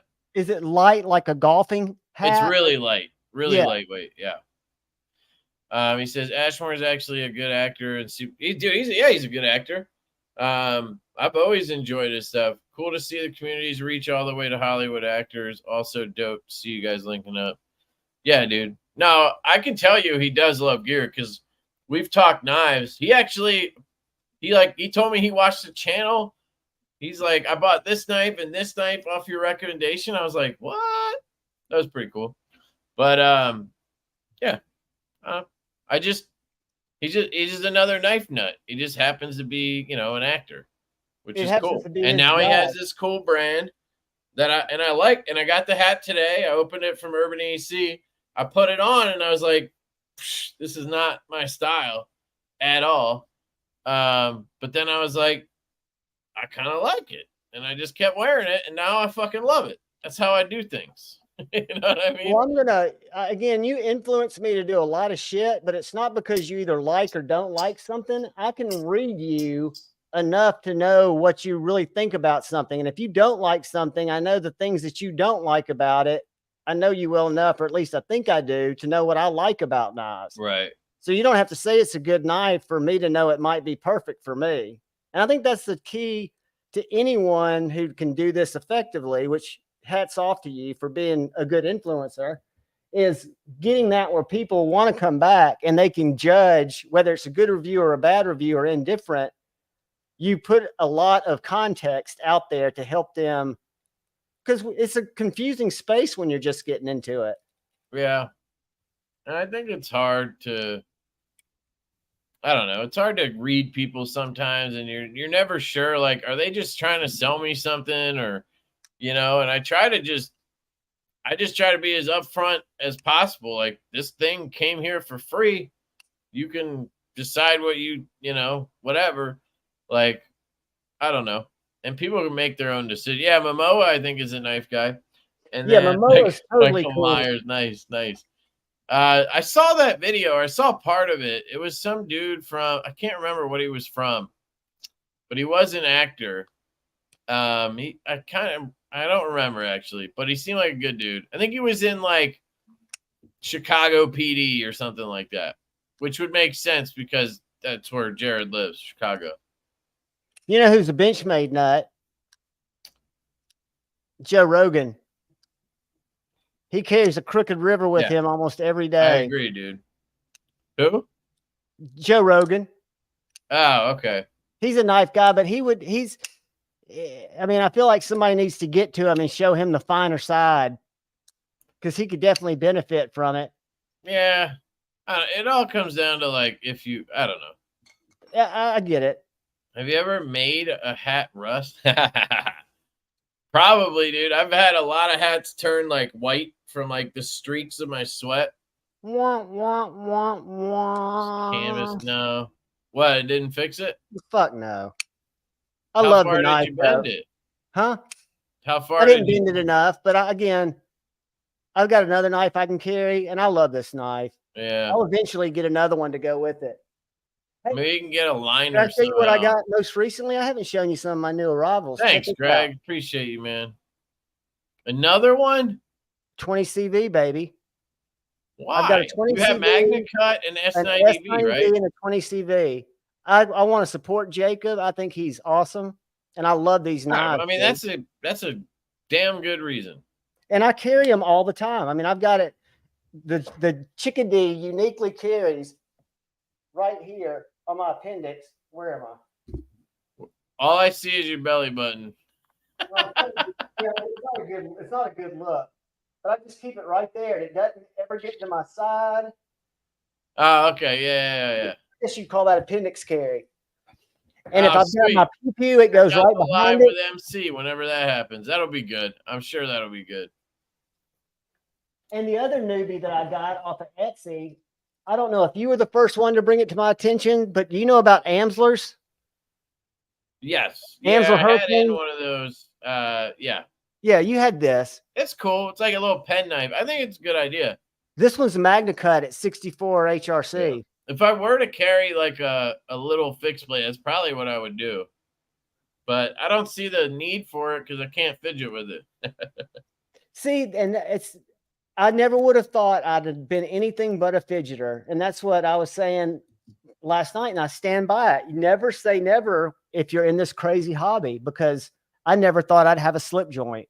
I never thought I'd be into slip joints either. 40 slip joints. Well, that's like Junior Miz is asking about the superlative piranha. That thing is one of those. I think is it one of the magnet ones where it flips around on magnets? It's like a balisong with magnets that close and open. Not for me at all, man. And I don't really like the design either. But I really want to try that slip joint. I reached out to them and asked if they would send me one just to review. That you reviewed is awesome. But I haven't heard back. That's a superlative. Yeah. Yeah, just fixed blades. I don't know. Well, they're not fidgetable, but they're good to they're cuttable. And for some reason, not that anything I do on my channel is because of views, but I get 4 times the views on every single fixed blade video over a folder or slip joint. Yeah, well, once you kind of have your niche thing, you'll get those people back. But I don't have a niche. I don't know anything about knives. I mean, I just use them and talk about how much I love them. Here, I'll show you. This is the brand. I actually have an affiliate link to this. I don't think anybody's ever used it. I fucking swear by their pants and shorts. It's all I wear. Because they have the extra foam pocket right there. See, I'm wearing 511s because of you right now. I've got the 511 jeans on. Yeah, I had those for a while, but they don't have they have the mag pocket, but it's not a actual phone. It's not big enough to put a phone in. It's this stuff. Oh shit, my bad, dude. You're right. He's exactly right. 4-way stretch ripstop. Yeah, that's it, dude. That's exactly what this feels like to me. It might be something else, but oh, that's cool. I didn't even notice it had the little peace neighbor right in there. That's cool. Yeah, my first instinct when I got the hat was to just fucking bend it down because that's what I do with every hat. Again, I'm not a hat guy. I barely ever wear a hat. The only time is when I do yard work. But I'm one of those guys who fucking duck bills a hat. And I was like, no, I probably shouldn't do that. It's probably frowned upon. All this skin for free. Have you ever jived with the Great Eastern Cutlery? I know you told me. What up, Work Knife Balance? You guys see he's dropping his knife line. There's a Kickstarter, talking about Kickstarter. There's a Kickstarter starting on the 13th, I believe. Awesome. Sage Knives Rango. Is it on Kickstarter yet, dude? Or not quite on there? I guess, I don't know how that works. Is there like a coming soon on Kickstarter? I'm Googling it. Sage Knives. Let's see. Yeah. All right, let's check it. I want to give him some. I'll pull it up. Some love. Here we go. So Sage Knives, Rango. I got it right here. It says Rango tie. So are you only doing the titanium one? Titanium frame lock folding knife with geometric patterns and a slicey sheep's foot blade. I did a review on this guy, so if you want to check it out, definitely just search Sage Knives, SAJE, or Sage Rango on YouTube. My video should come up. Do you want to give us any info here while you're here, dude? Are you only doing the tie one? What's the price going to be? People might be interested in that. I was just talking with Jared Ozier earlier. Interesting. Yeah, I don't know. I didn't see that design coming out of them, but they also have like a little box cutter and stuff like that. So they're just trying to have variety. You know what I mean? How many chickadees did you own? I had 3. At the height of my chickadee collecting, I had 3. Now I have zilch. I have 0. Yeah, he turned me on to him and then he bailed. How do you spell that again? One more time. SAJE space Rango, RANGO. Yeah. Which reminds me, I finally saw that movie Rango. It's fucking really good. There's Lefty's, the Rango. +1 for off the grid. Hell yeah, man. They're the shit. Especially if you get the ones with this ripstop stuff. The regular, like, khaki is good. The pants are amazing. The shorts, I'm wearing it right now. I don't love the shorts as much as I like the nylon ones or whatever that shit's called. What's this? Is that it? Okay, yeah.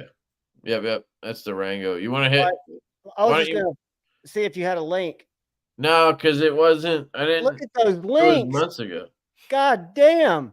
Yeah, dude. If you guys want discounts or you want to hook a brother up, check out all the links. Make that video big, and then wait, go back. I'm going back. I was going to try to find the site, the Kickstarter. Did we decide it's not up yet? It's not. It is. It's on Kickstarter, but it's notify me. We can put it in the chat. We'll do that next, or if you got it, you can do that. Can y'all hear this when I push play? Hold on. There you go. This is just a short. Can you blow it up though? No, all the way on the right. Just in case, you know, the people who want to see the knife in action. Can you see it? I blew it up. You like how I put that Django music in there? I do like the Rango music. I like the way you can hear it. I used to make the music go over my sound. They're gonna flag the shit out of The this. weight of the world was on my shoulders. I love her voice. Pressure to Good. Yeah, it's a cool knife, guys. Check it out. September 13th. Let's see. 9/13. It's on Kickstarter to see, but it won't go live till 9/13. Okay, cool. I'll Google it. Drop it in. You need to bend that hat? Nah, man. I think I'm gonna leave it, man. That's how you wear them. That's how you wear You got to them. remember Lefty's Justin Bieber era. I am a doofus, by the way. So All right. How about we put let's share this. I bet all the information comes through here. Let me stop sharing. Y'all seeing that? Nope, you're not. So I'm going to stop sharing. there is a website too. Thanks, I got it Embo. right here. That's what I was going to share because I would think that's where all the news would be and it would get traffic. And all you guys, knife makers and others, the only thing I know about is digital footprints and digital marketing. It is always best to have a website and drive all the traffic to your website and then from your website to the Kickstarter, always before the Kickstarter. It's always good to have the traffic patterns because you can anytime go back and observe that. But more importantly, Google indexes your site once a week and it looks for people that are traffic going to the site to determine the relevancy of it. So if more people are going to your site because we're sharing this link to the actual maker site, it's going to help their organic search results. So when somebody misspells it, it'll still pull it up at the top. Only tie for the first run. 185 for the knife with case and box. 210 for a work knife balance, challenge coin, t-shirt, and knife as the supporters pack. Okay, cool, dude. Guys, check that out. 9/13. That's literally the day I settle on my new house. So we'll see. I'm going to be dropping some coin that day. I don't know if I can pull it off. You can pull it off. I'm going to take it easy, but we'll see. We'll see. I'll definitely shout it out, though. For sure. That day. It's a cool knife. And it's a unique design. That's one thing, you know, in the age of this looks like that. It's very unique. Mike, I thought you were being deployed. I thought you weren't going to Blade West. So something changed? I thought the Matador was cool. Soggy Cheeto, what is up? Not for me, but it was cool. But the slip joint looks good. It's a little bigger than I would like. That's why I didn't think, you know, I didn't want to actually like pay for one.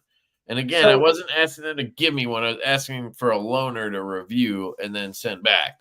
Just to be clear. Anybody, what's y'all's feelings on the Demco 80 20.5 and the Shark Lock on the 20.5? Love it, hate it, don't care. How do you feel about the Shark Lock and the 80 20.5? Oh, I'm way over it. Way over it. And I used to love it, but I just, yeah, it's just not going to have enough of a detent. Like, there's just nothing you can do with that lock. Yeah, but look at it. It's so different than the lock on the Kung Love you, buddy. Welcome. If you weren't already here. But when you get this knife on look the back, look how weak that spring was, dude. Dude, it's exact same spring that is in. It's the same factory. It looks just like a Demco 20.5. I'm just kidding. I get it, dude. They went for here's what check boxes. Generic ass drop point design. The blades are identical. Fidgety, popular, ambidextrous, no hands in the way, lock. And then customization. They're gonna crush with that design. As corny as that knife is, their marketing is, and as uninspiring as that design is, I 100% get it, and I'm here to support it. It's fucking genius. So good for them. And but all I can say, I'm not interested at all. But you know me, I've got 480 20.5s because I like the mechanism. I had 3, but you know, at some point you just realize, like, wait, it's not actually what I want, and I don't know. It's just this is as good of that variety that's come out of that factory. It's S35. It's aluminum. It's tight. It's wait, tight. it's aluminum, not titanium. No, it's aluminum. Oh. But it feels just like my 940. Yeah, it looks like bead blasted tie. It looks like it, and you should see the one Stasa's got. It really looks like tie. And this one came with the yellow scales, like the John Deere version, but they ship with another set of scales.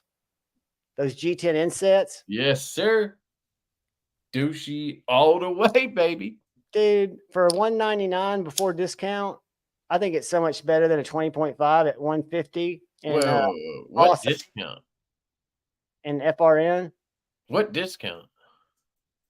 Before the 10% Javon 10 at White Mountain Eyes. They have the arcade? Yeah, that's where I bought it. Oh, I thought it was going to be a Blade HQ. No, only. They still got one with the black blade. They've got this colorway with the black blade still in stock. Okay. Well, that's cool.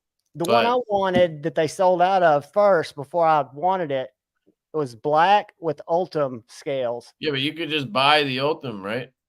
Yeah, but it's not black, right? Maybe one day they'll sell. Oh, the handle, you mean? Yeah, the handle was black with the. What up, Cheeto?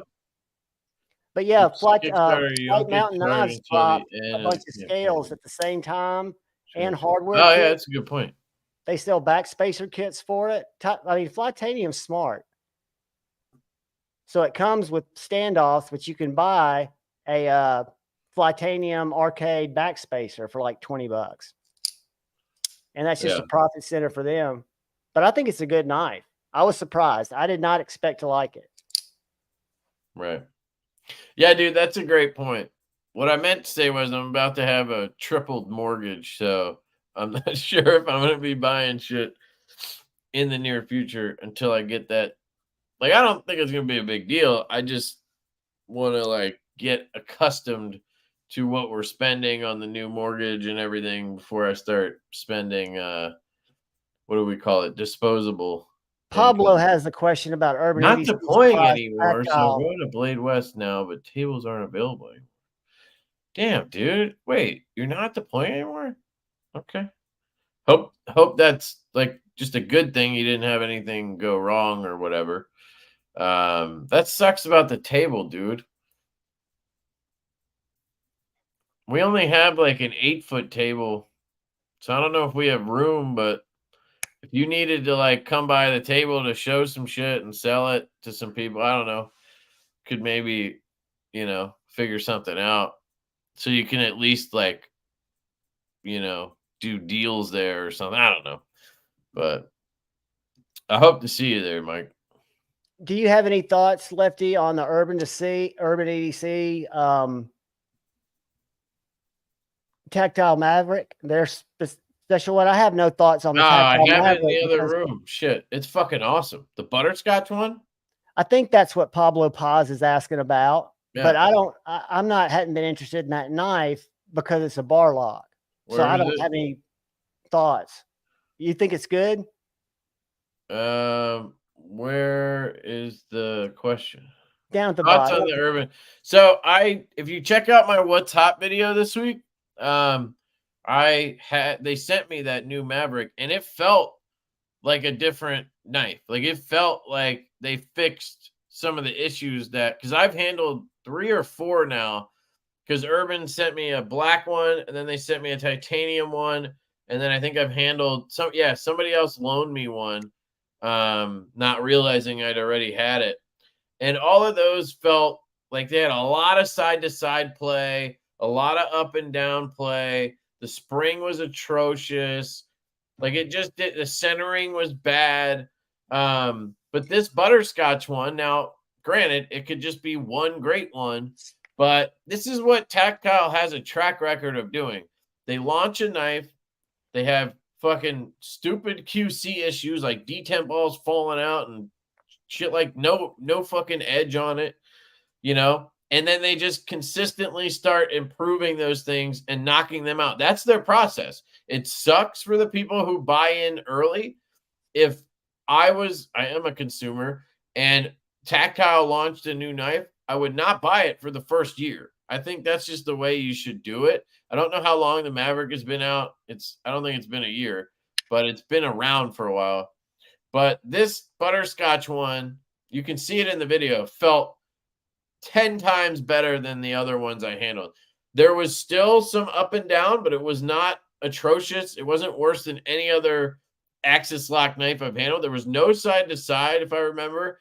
The centering was dead nuts. The spring actually felt somewhat snappier. It wasn't the best reverse flick still, but I felt like I was really popping it with the thumb stud.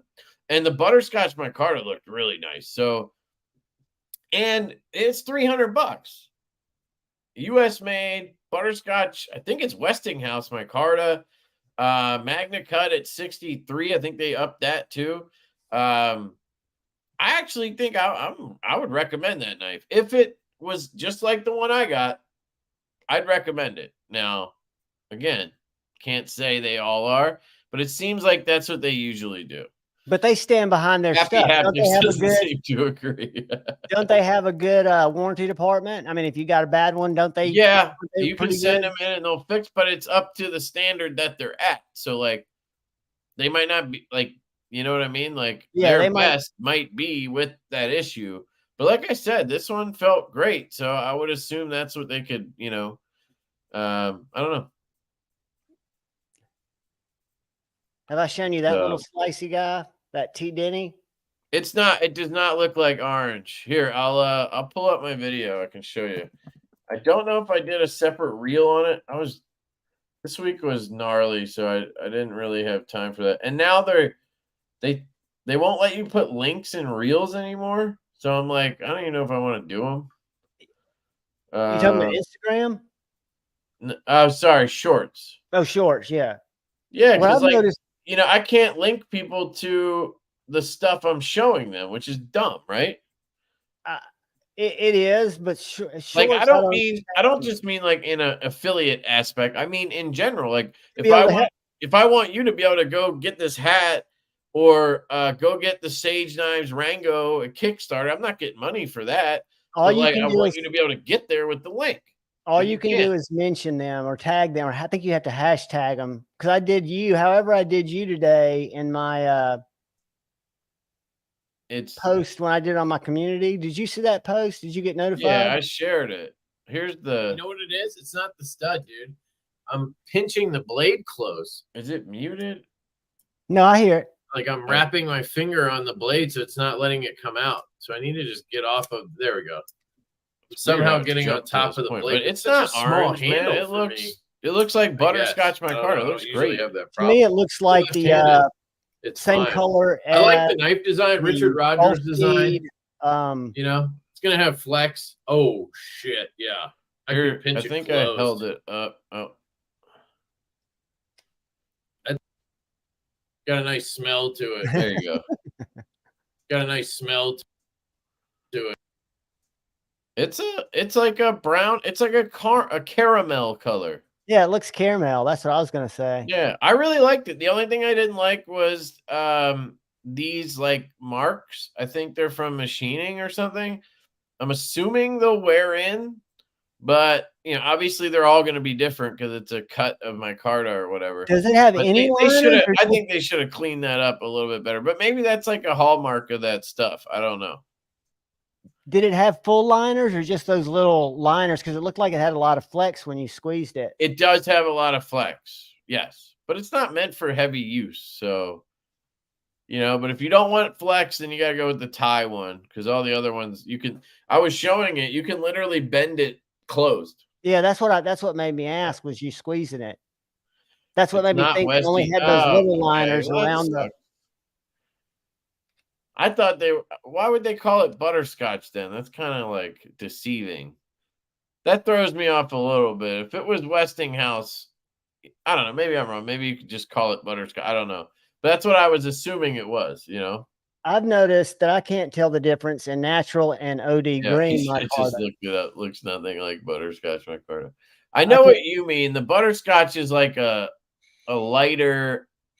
It's not orangey yellow. It's a hard to explain color. I just had it on something. Can't remember. And it has like tones to it. You know what I mean? And it's hard. It's not like that is like got the micarta feel. It's a good point. I really didn't think of that until you just mentioned it. But hey, I still think it looks good and it felt great. So for $300, I think it's fine.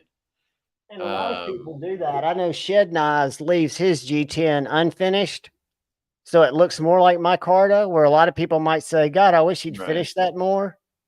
Yeah. But he wants it to be, I mean, that's what he's going after, that kind of a more of a micarta look, but G10 durability. Yeah. You can get so many different kinds of micarta too. So to me, this G10 looks like it until you look at the back of it. To me, that looks like micarta. I do have a giveaway, guys. We should get to that and then probably wrap it up. I want to maybe squeeze in a show or something before I crash. Go watch some of my videos before you crash. Go subscribe to my channel. The only YouTube I feel like I watch knife-wise now is like when I'm catching up on like Devo reviews, because I feel like I should, watch them and comment or whatever. And that's really it. I don't know. Well, I'll be doing an unboxing Monday and a review probably in 10 days. I'll probably do the hardware switch and do a bearing swap at the same time. What bearings do I want? 5mm 1/6, the ones that everything takes. I've already got some of those in. So this is the Olight Exploit Mini, and I gotta say, this thing is impressive. This is a really cool sort of knife carrier EDC organizer. This is corduroy or whatever. It's like that nice kind of heavy duty material, and then it has these snaps on both sides. And you get this sort of pouch thing in here. You can put patches along the bottom, and then you can put knives in these slots. And it's like a felt material inside. And then when you're done, you fold it up, click it down, and then it folds into not that, like this. How does it fold? Jesus, go like that. And then you wrap this around. Bang, Bob's that's your pretty uncle. Slick. Yeah, I think it's, from Olight, I think that's really well done. It feels Does that really look like quality. Not to interrupt you. This says 11 ball, 5mm. Yeah, 5mm 1/16 11 ball. Yep. All right. So I have that. I have from Fidget Boy. I have the Coin Boy. It's his little coin haptic slider. Then I have a Selvit or whatever. Microfiber cloth from KPL. Shout out to Knife Pivot Lube. And then I have swag. And then I have a Kaiser clipper. So this is the Kingsford design. Black micarta, canvas or linen micarta. Blacked out. This one's in 154 cm. I like the look of that. Yeah, it's a really cool knife. I like the blade shape on this guy. It's got a nice front flipper, and then you can flick off of this poon pretty easily. So all of that will be the giveaway tonight.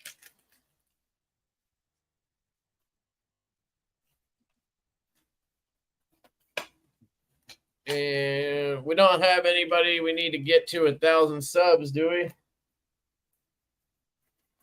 What's your buddy? How's Mr. Stafford? Has he gotten well over? Yeah, we should check and make sure he stayed over, though. Because I sent people last night, but I don't know how many people. Let me get over here and look at him. Here he is. I wish I could find out why mine sent to autoplay. What session do I play? 1000.03. When I go to YouTube on my computer, the video on their homepage plays, but if I do it on my phone, it doesn't. And I can't make mine stop on my page. So I'm sure it's just a checkbox or something. Yeah, well, you think so. So he's at 1.03. I don't know if he needs more cushion than that. Let me look at knife dope. All right, got it all packed up. You'll be proud of me. I sent out all 3 of mine today already, and one of them I had to actually walk to the mail lady because I couldn't get it in the box. I couldn't get it in the mailbox. Nice. And he's at 1.04. Look at this. Yeah, I'm getting them out the same day. A pirate ship and a little printer you told me about, even though I got the cheaper one, made all the difference in the world. Yeah, dude, having a label printer and using pirate ship is the bomb. This is the Musketeer. This thing's fucking cool. At first, I was like, it's another one of those goofy, like, you know, cylinder ones, but I'm kind of addicted to it. I really love Ultim in fidgets. I don't know why, but it's really become a favorite because you get really good clicks. But this thing's cool. It clicks out, and then it clicks side to side. And then it also has clickies on top. It's really cool. I don't know if I would carry it because it's a little bulky, I guess, for the pocket, but Marine X really would say you don't need to carry it. And it came with this thing that you can screw in down here, and it's just like a little sticks to here. And I have no idea what the fuck it's for. But maybe Marine it X goes would say you don't need that. A larger design or something. I don't know.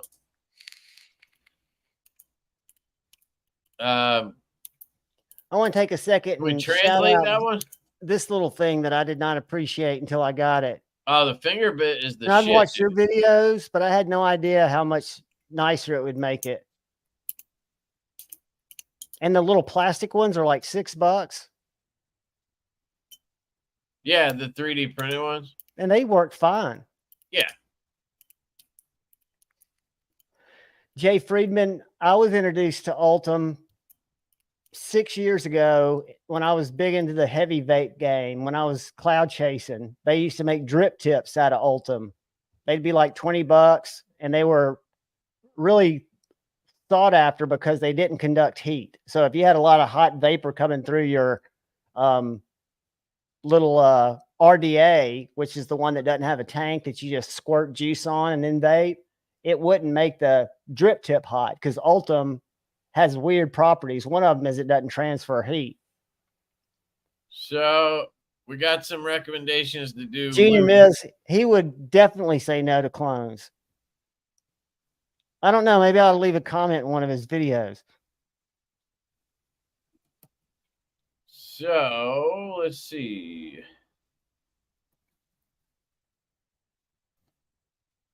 Watch video, like video, subscribe, and leave a comment with the word. Twang, I just can't wait for the interwebs to explode with Javon being an asshole on Lefty's Live and being 4 clones and all the other shit that I'm going to hear. Great thing is, I don't give a fuck.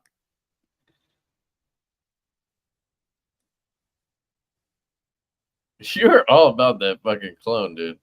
No, I'm just reading comments. I'm joking. Twang Thang said too much, too soon, and he did hashtag Ethan Grow. He thought you were going to do the hashtag game. Oh, yeah. Is this Loot 10 text? Yeah, I'm going to pin it. There we go. I pinned it. Oh, we got a 2 months from Twang Thang. Thank you, dude. Lefty, I'm playing hashtag Ethan Grow too soon. That's what got me talking about. I laughed. That's funny, dude. God This damn is it. a hell of a giveaway. Hell yeah, dude. I got a bin full of shit to give away, and I'm trying to I do still have 3 knives to sell if anybody's interested. I still have the Giant Mouse Ace Tribeca in titanium. I have the Cavil Amuse, and I have a Quiet Carry Large IQ. So if anybody's interested in any of those, let me know. I'll give you a price or whatever. But yeah. Oh shit! I thought it was Olite. It was the pouch thing is from Olite.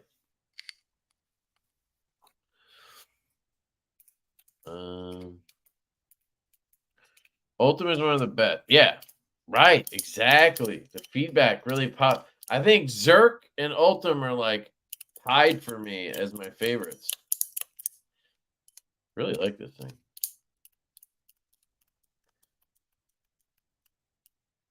In hindsight, my girlfriend in Canada is my only subscriber.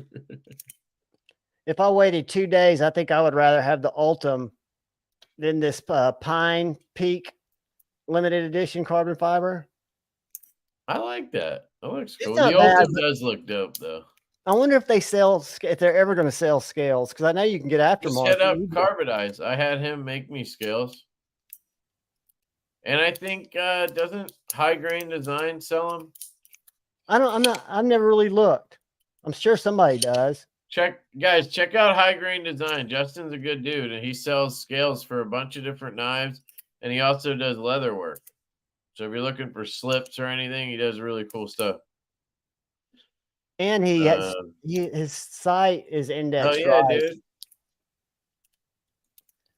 See, if you do SEO right, like drive people to your site, I just typed in high GR and Google autofilled it.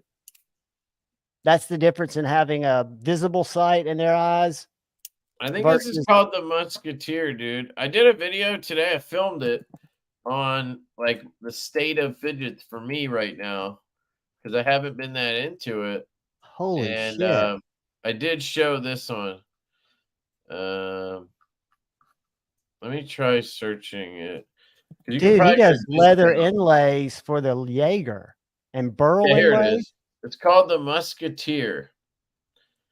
And if you get it, you can use Lefty 10. It should save you 10%. I don't get anything for that. Well, he sends me stuff. So this guy right here, if you put just the actual website in, Mateo, high grade. Yeah, I put it down there, but it goes straight to the Jaeger inlays. Yeah, he probably sells more of those than anything. But I was looking at the leather ones and the lizard It'd be skin cool ones. if he did inlays for jack wolves, but those are hard to do because they're like hand fit. He does them. The ones that are on the site are Sparrow, Strix, Raptors, Jaegers, Evo 3.0, Riot XOM, which I'm getting ready to look at, and what is a Zodio Shang slingshot inlay? Is that a real slingshot or is that the name of a knife? I don't know. Let's pull it up. I can't see it, but it's a slingshot. He does inlays for this Zodio sling. I might have to buy one of these. I like whatever this is, Jay. I think this is canvas. This is the micarta I like. Burlap I do like on occasion, but it really is specific to the knife. Ah, nice, dude. Dude, this linen is so cool too. Kaiser does a good linen. I'm not a big micarta guy, really, though. I used to be, but I'm definitely a carbon fiber guy. All about that carbon bourbon. Different knives. Check out the DZ Top C. Oh, I haven't seen that one in Ultim, but I've seen the Top C. It is cool. Yeah. Yeah, I got a few things in recently. I got the Musketeer, and I got the Pod Large, which is pretty good, but they sent it to me in Cooper nickel, and I fucking hate those materials. And then there's like a spinner, and there was one other one I can't the Gladiator, which is pretty good actually. But yeah, I have a video coming up on this where I unboxed it next week, but it hasn't posted yet. But I really like, man, this thing has grown on me immensely. Even since that video where I said it was cool, now I get it. Now I love it. So I got to do another one, I guess. Dude, High Grain's got it going on. Yeah. These XOM lizard inlays are the shit. He does leather and wood and shit for inlays. He's got burl that are pre-order, fat carbon on pre-order, and camo carbon on pre-order. But then he's got African goat, which is the leather. And hit me up, dude. I'll give you a deal, man. I'll give you a deal on it. Who Lefty does scales and slips? I'll drop. Okay, we already talked about that. Yeah, it's high grain. He dropped here, it. I'll put just the regular link without the Yeah. Definitely check him out. And the fit and everything is spot on. and he's Very probably good. on Instagram too, guys. Yeah, he's definitely on Instagram. I'll put that link in there. Let him know I sent you if you hit him up. All right. Let's see if would you buy titanium scales or fat carbon scales? For what? I mean, it depends on what the knife is, what the inlay is. I'd most likely do carbon fiber, but And if you're looking for durability versus, well, if it's a scale or an inlay, it doesn't really matter. But I'm never really looking for that. I'm usually looking for aesthetic. it's not high grade leather and silver. I can't find. No, it's high grain design. High grain. First thing that comes up. I hate Instagrams. Oh, you're on Instagram. Sorry, I thought he's you were got looking. two. He's got Justin Brantley, high grain EDC, and then high grain design. Yes, I don't know what the difference is, honestly. All right, I'm gonna share high grade designs. You'll have to figure that out. It's got more followers.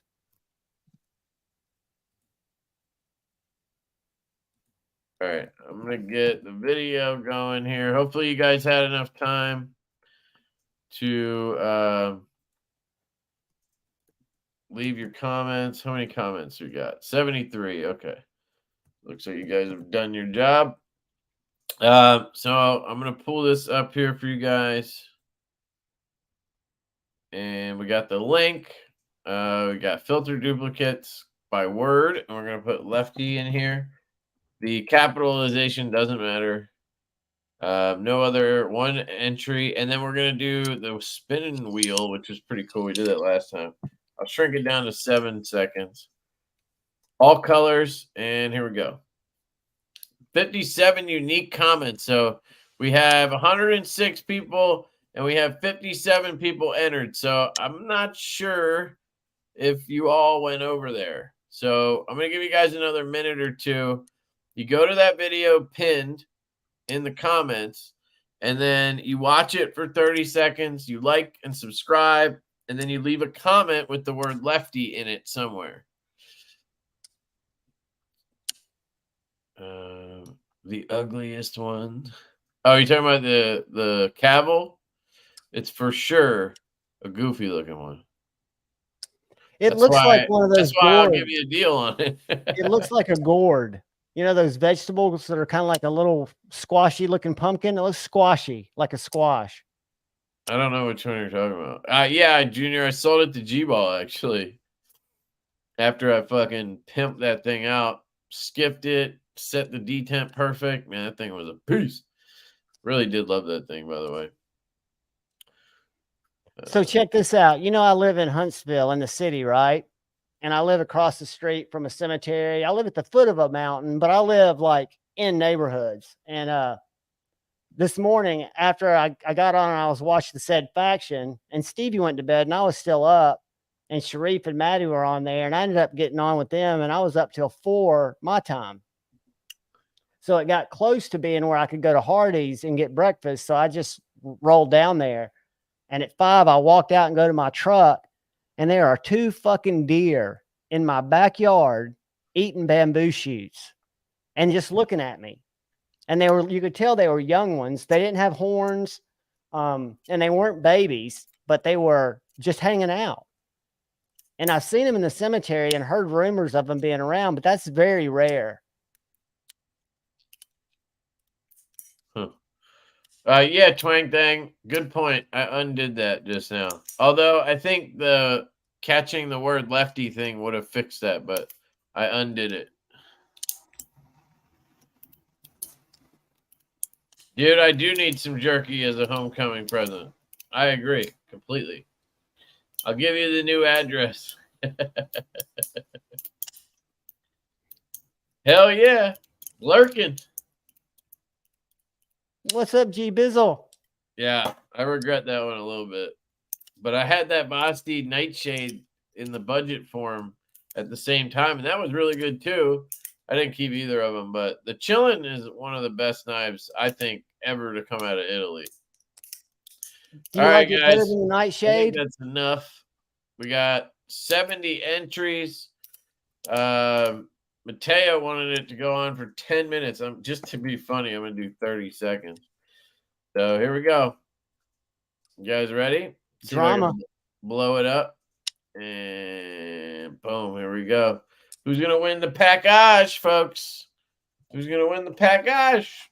The Olight thingy and the Kaiser clipper and the KPL. Who's it gonna be? Who's it gonna be? 30 seconds, baby. Yeah, I should have done 5 minutes. It would have been fucking hilarious. And we could have gone, hey, bada, bada, bada, hey, bada, bada, hey, bada, bada. I can't even read it. Can you guys hey, bada, bada, hey, bada, bada. Beaver Baron now. It actually did stop on it. Cool. Beaver Baron. Congratulations, Beaver Baron. Congrats, dude. Hit me up to confirm your address. I believe you've won before, but just to be safe, shoot me your address to LeftyEDC88@gmail.com, and I'll get this out to you, dude. And thank all of you for watching and commenting and enjoying this live tonight. We had a little bit of a clone debate. A controversy. Debate, not hate. But I think we ended on the right foot with it. My mind has been changed. I see the error in my ways. Oh, we fucking beat you into submission is what happened. No, I was just playing devil's advocate because you look at it from a consumer that's not as much in the game. Yes, I should know better. There is no devil's advocate in this one. There really isn't. I have a video up on a Fidget called the Loudy Shuffle, and it's one of those things where I've had this conversation on that video for a year now in the comments where people are like, I can buy this for $10 on Amazon. And I'm like, don't. Like, and I still get shit for it where I'm like, don't buy fucking like, just buy a different cheap thing that's not a clone. It's not taking the you're exactly right. Yeah. It's okay to buy cheap stuff or whatever, but like, or even buy one that like is similar but doesn't fucking literally say Loudy on it. Like it's clearly trying to be that thing, and it's just it says Loudy. That's counterfeiting. That's different because I googled all this stuff. I know that's even worse. That's counterfeiting. G-Ball said I felt bad for G-Ball. Never feel bad for me, brother. When I turned 50, I quit giving a fuck. Feel bad for me. I had to sit here and fucking debate the guy on it. Hey, I think Jody's going live later tonight, guys. Yep. Yeah, we're not going as late as we usually do. So as Saturday Night Live, and keep in mind, Saturday Night Live, 10K is where we're trying to get Jody to. Thanks, BEDC. Appreciate you. Yeah, where's he at? That would have been a good one. That would have been a good one. Let me see. Obviously, loot is a good one as well. But next time, maybe if he's not there yet. Yeah, I should have done that last night. I mean, I'm just as guilty. Let's see. Where is he? Big Red 2.96. 9.26. Sorry. 9.26. So that's less than 800, right? 740 to go. So if he's still sub 10,000 next time we do a live, we'll do that. And if any of you guys, before you get out of here, for whatever crazy reason, aren't subbed, I'm putting his link. Yeah. You will not regret it. He's got a live stream that starts at midnight our time. He's out. Go check out Saturday Night Live. And thank you guys for watching. Appreciate you guys. Check out the Peace Neighbor stuff at Urban EDC on Wednesday. I really fucking love this hat. I might have to start buying some more of these hat. I gotta ask him what the fuck it's called and what the material is, but I really like this. And as I get balder, it's gonna fucking be nice. You know what I mean? We all know that's why this exists. Hey, hats are good because they're going to help you with skin cancer, even if you've got thinning hair. Here's his Instagram link is in the chat. If you want to give him a follow. Peace, neighbor. Yeah. Check out the first part of the live, G-Ball. I explained it. Or check out Peace Neighbor on Instagram, or Sean Ashmore, Urban EDC's website or Instagram. They did a live with him yesterday. He talks about it. But it's a cool new brand from a cool dude. And yeah, dropping on Wednesday. Anyway, love you guys. Hope you have a great evening, weekend, and all that jazz. And yeah. Hey man, I hope you have a good week and get everything smooth, no issues. And Me just too. remember, it'll all be Sunday, you'll be just chilling. Yeah, right. Sunday I'll be dealing with the post move stuff, but yeah. Post move though. That's the optimal word. Post. Yeah. Yeah. Y'all be good, guys. All right. Peace.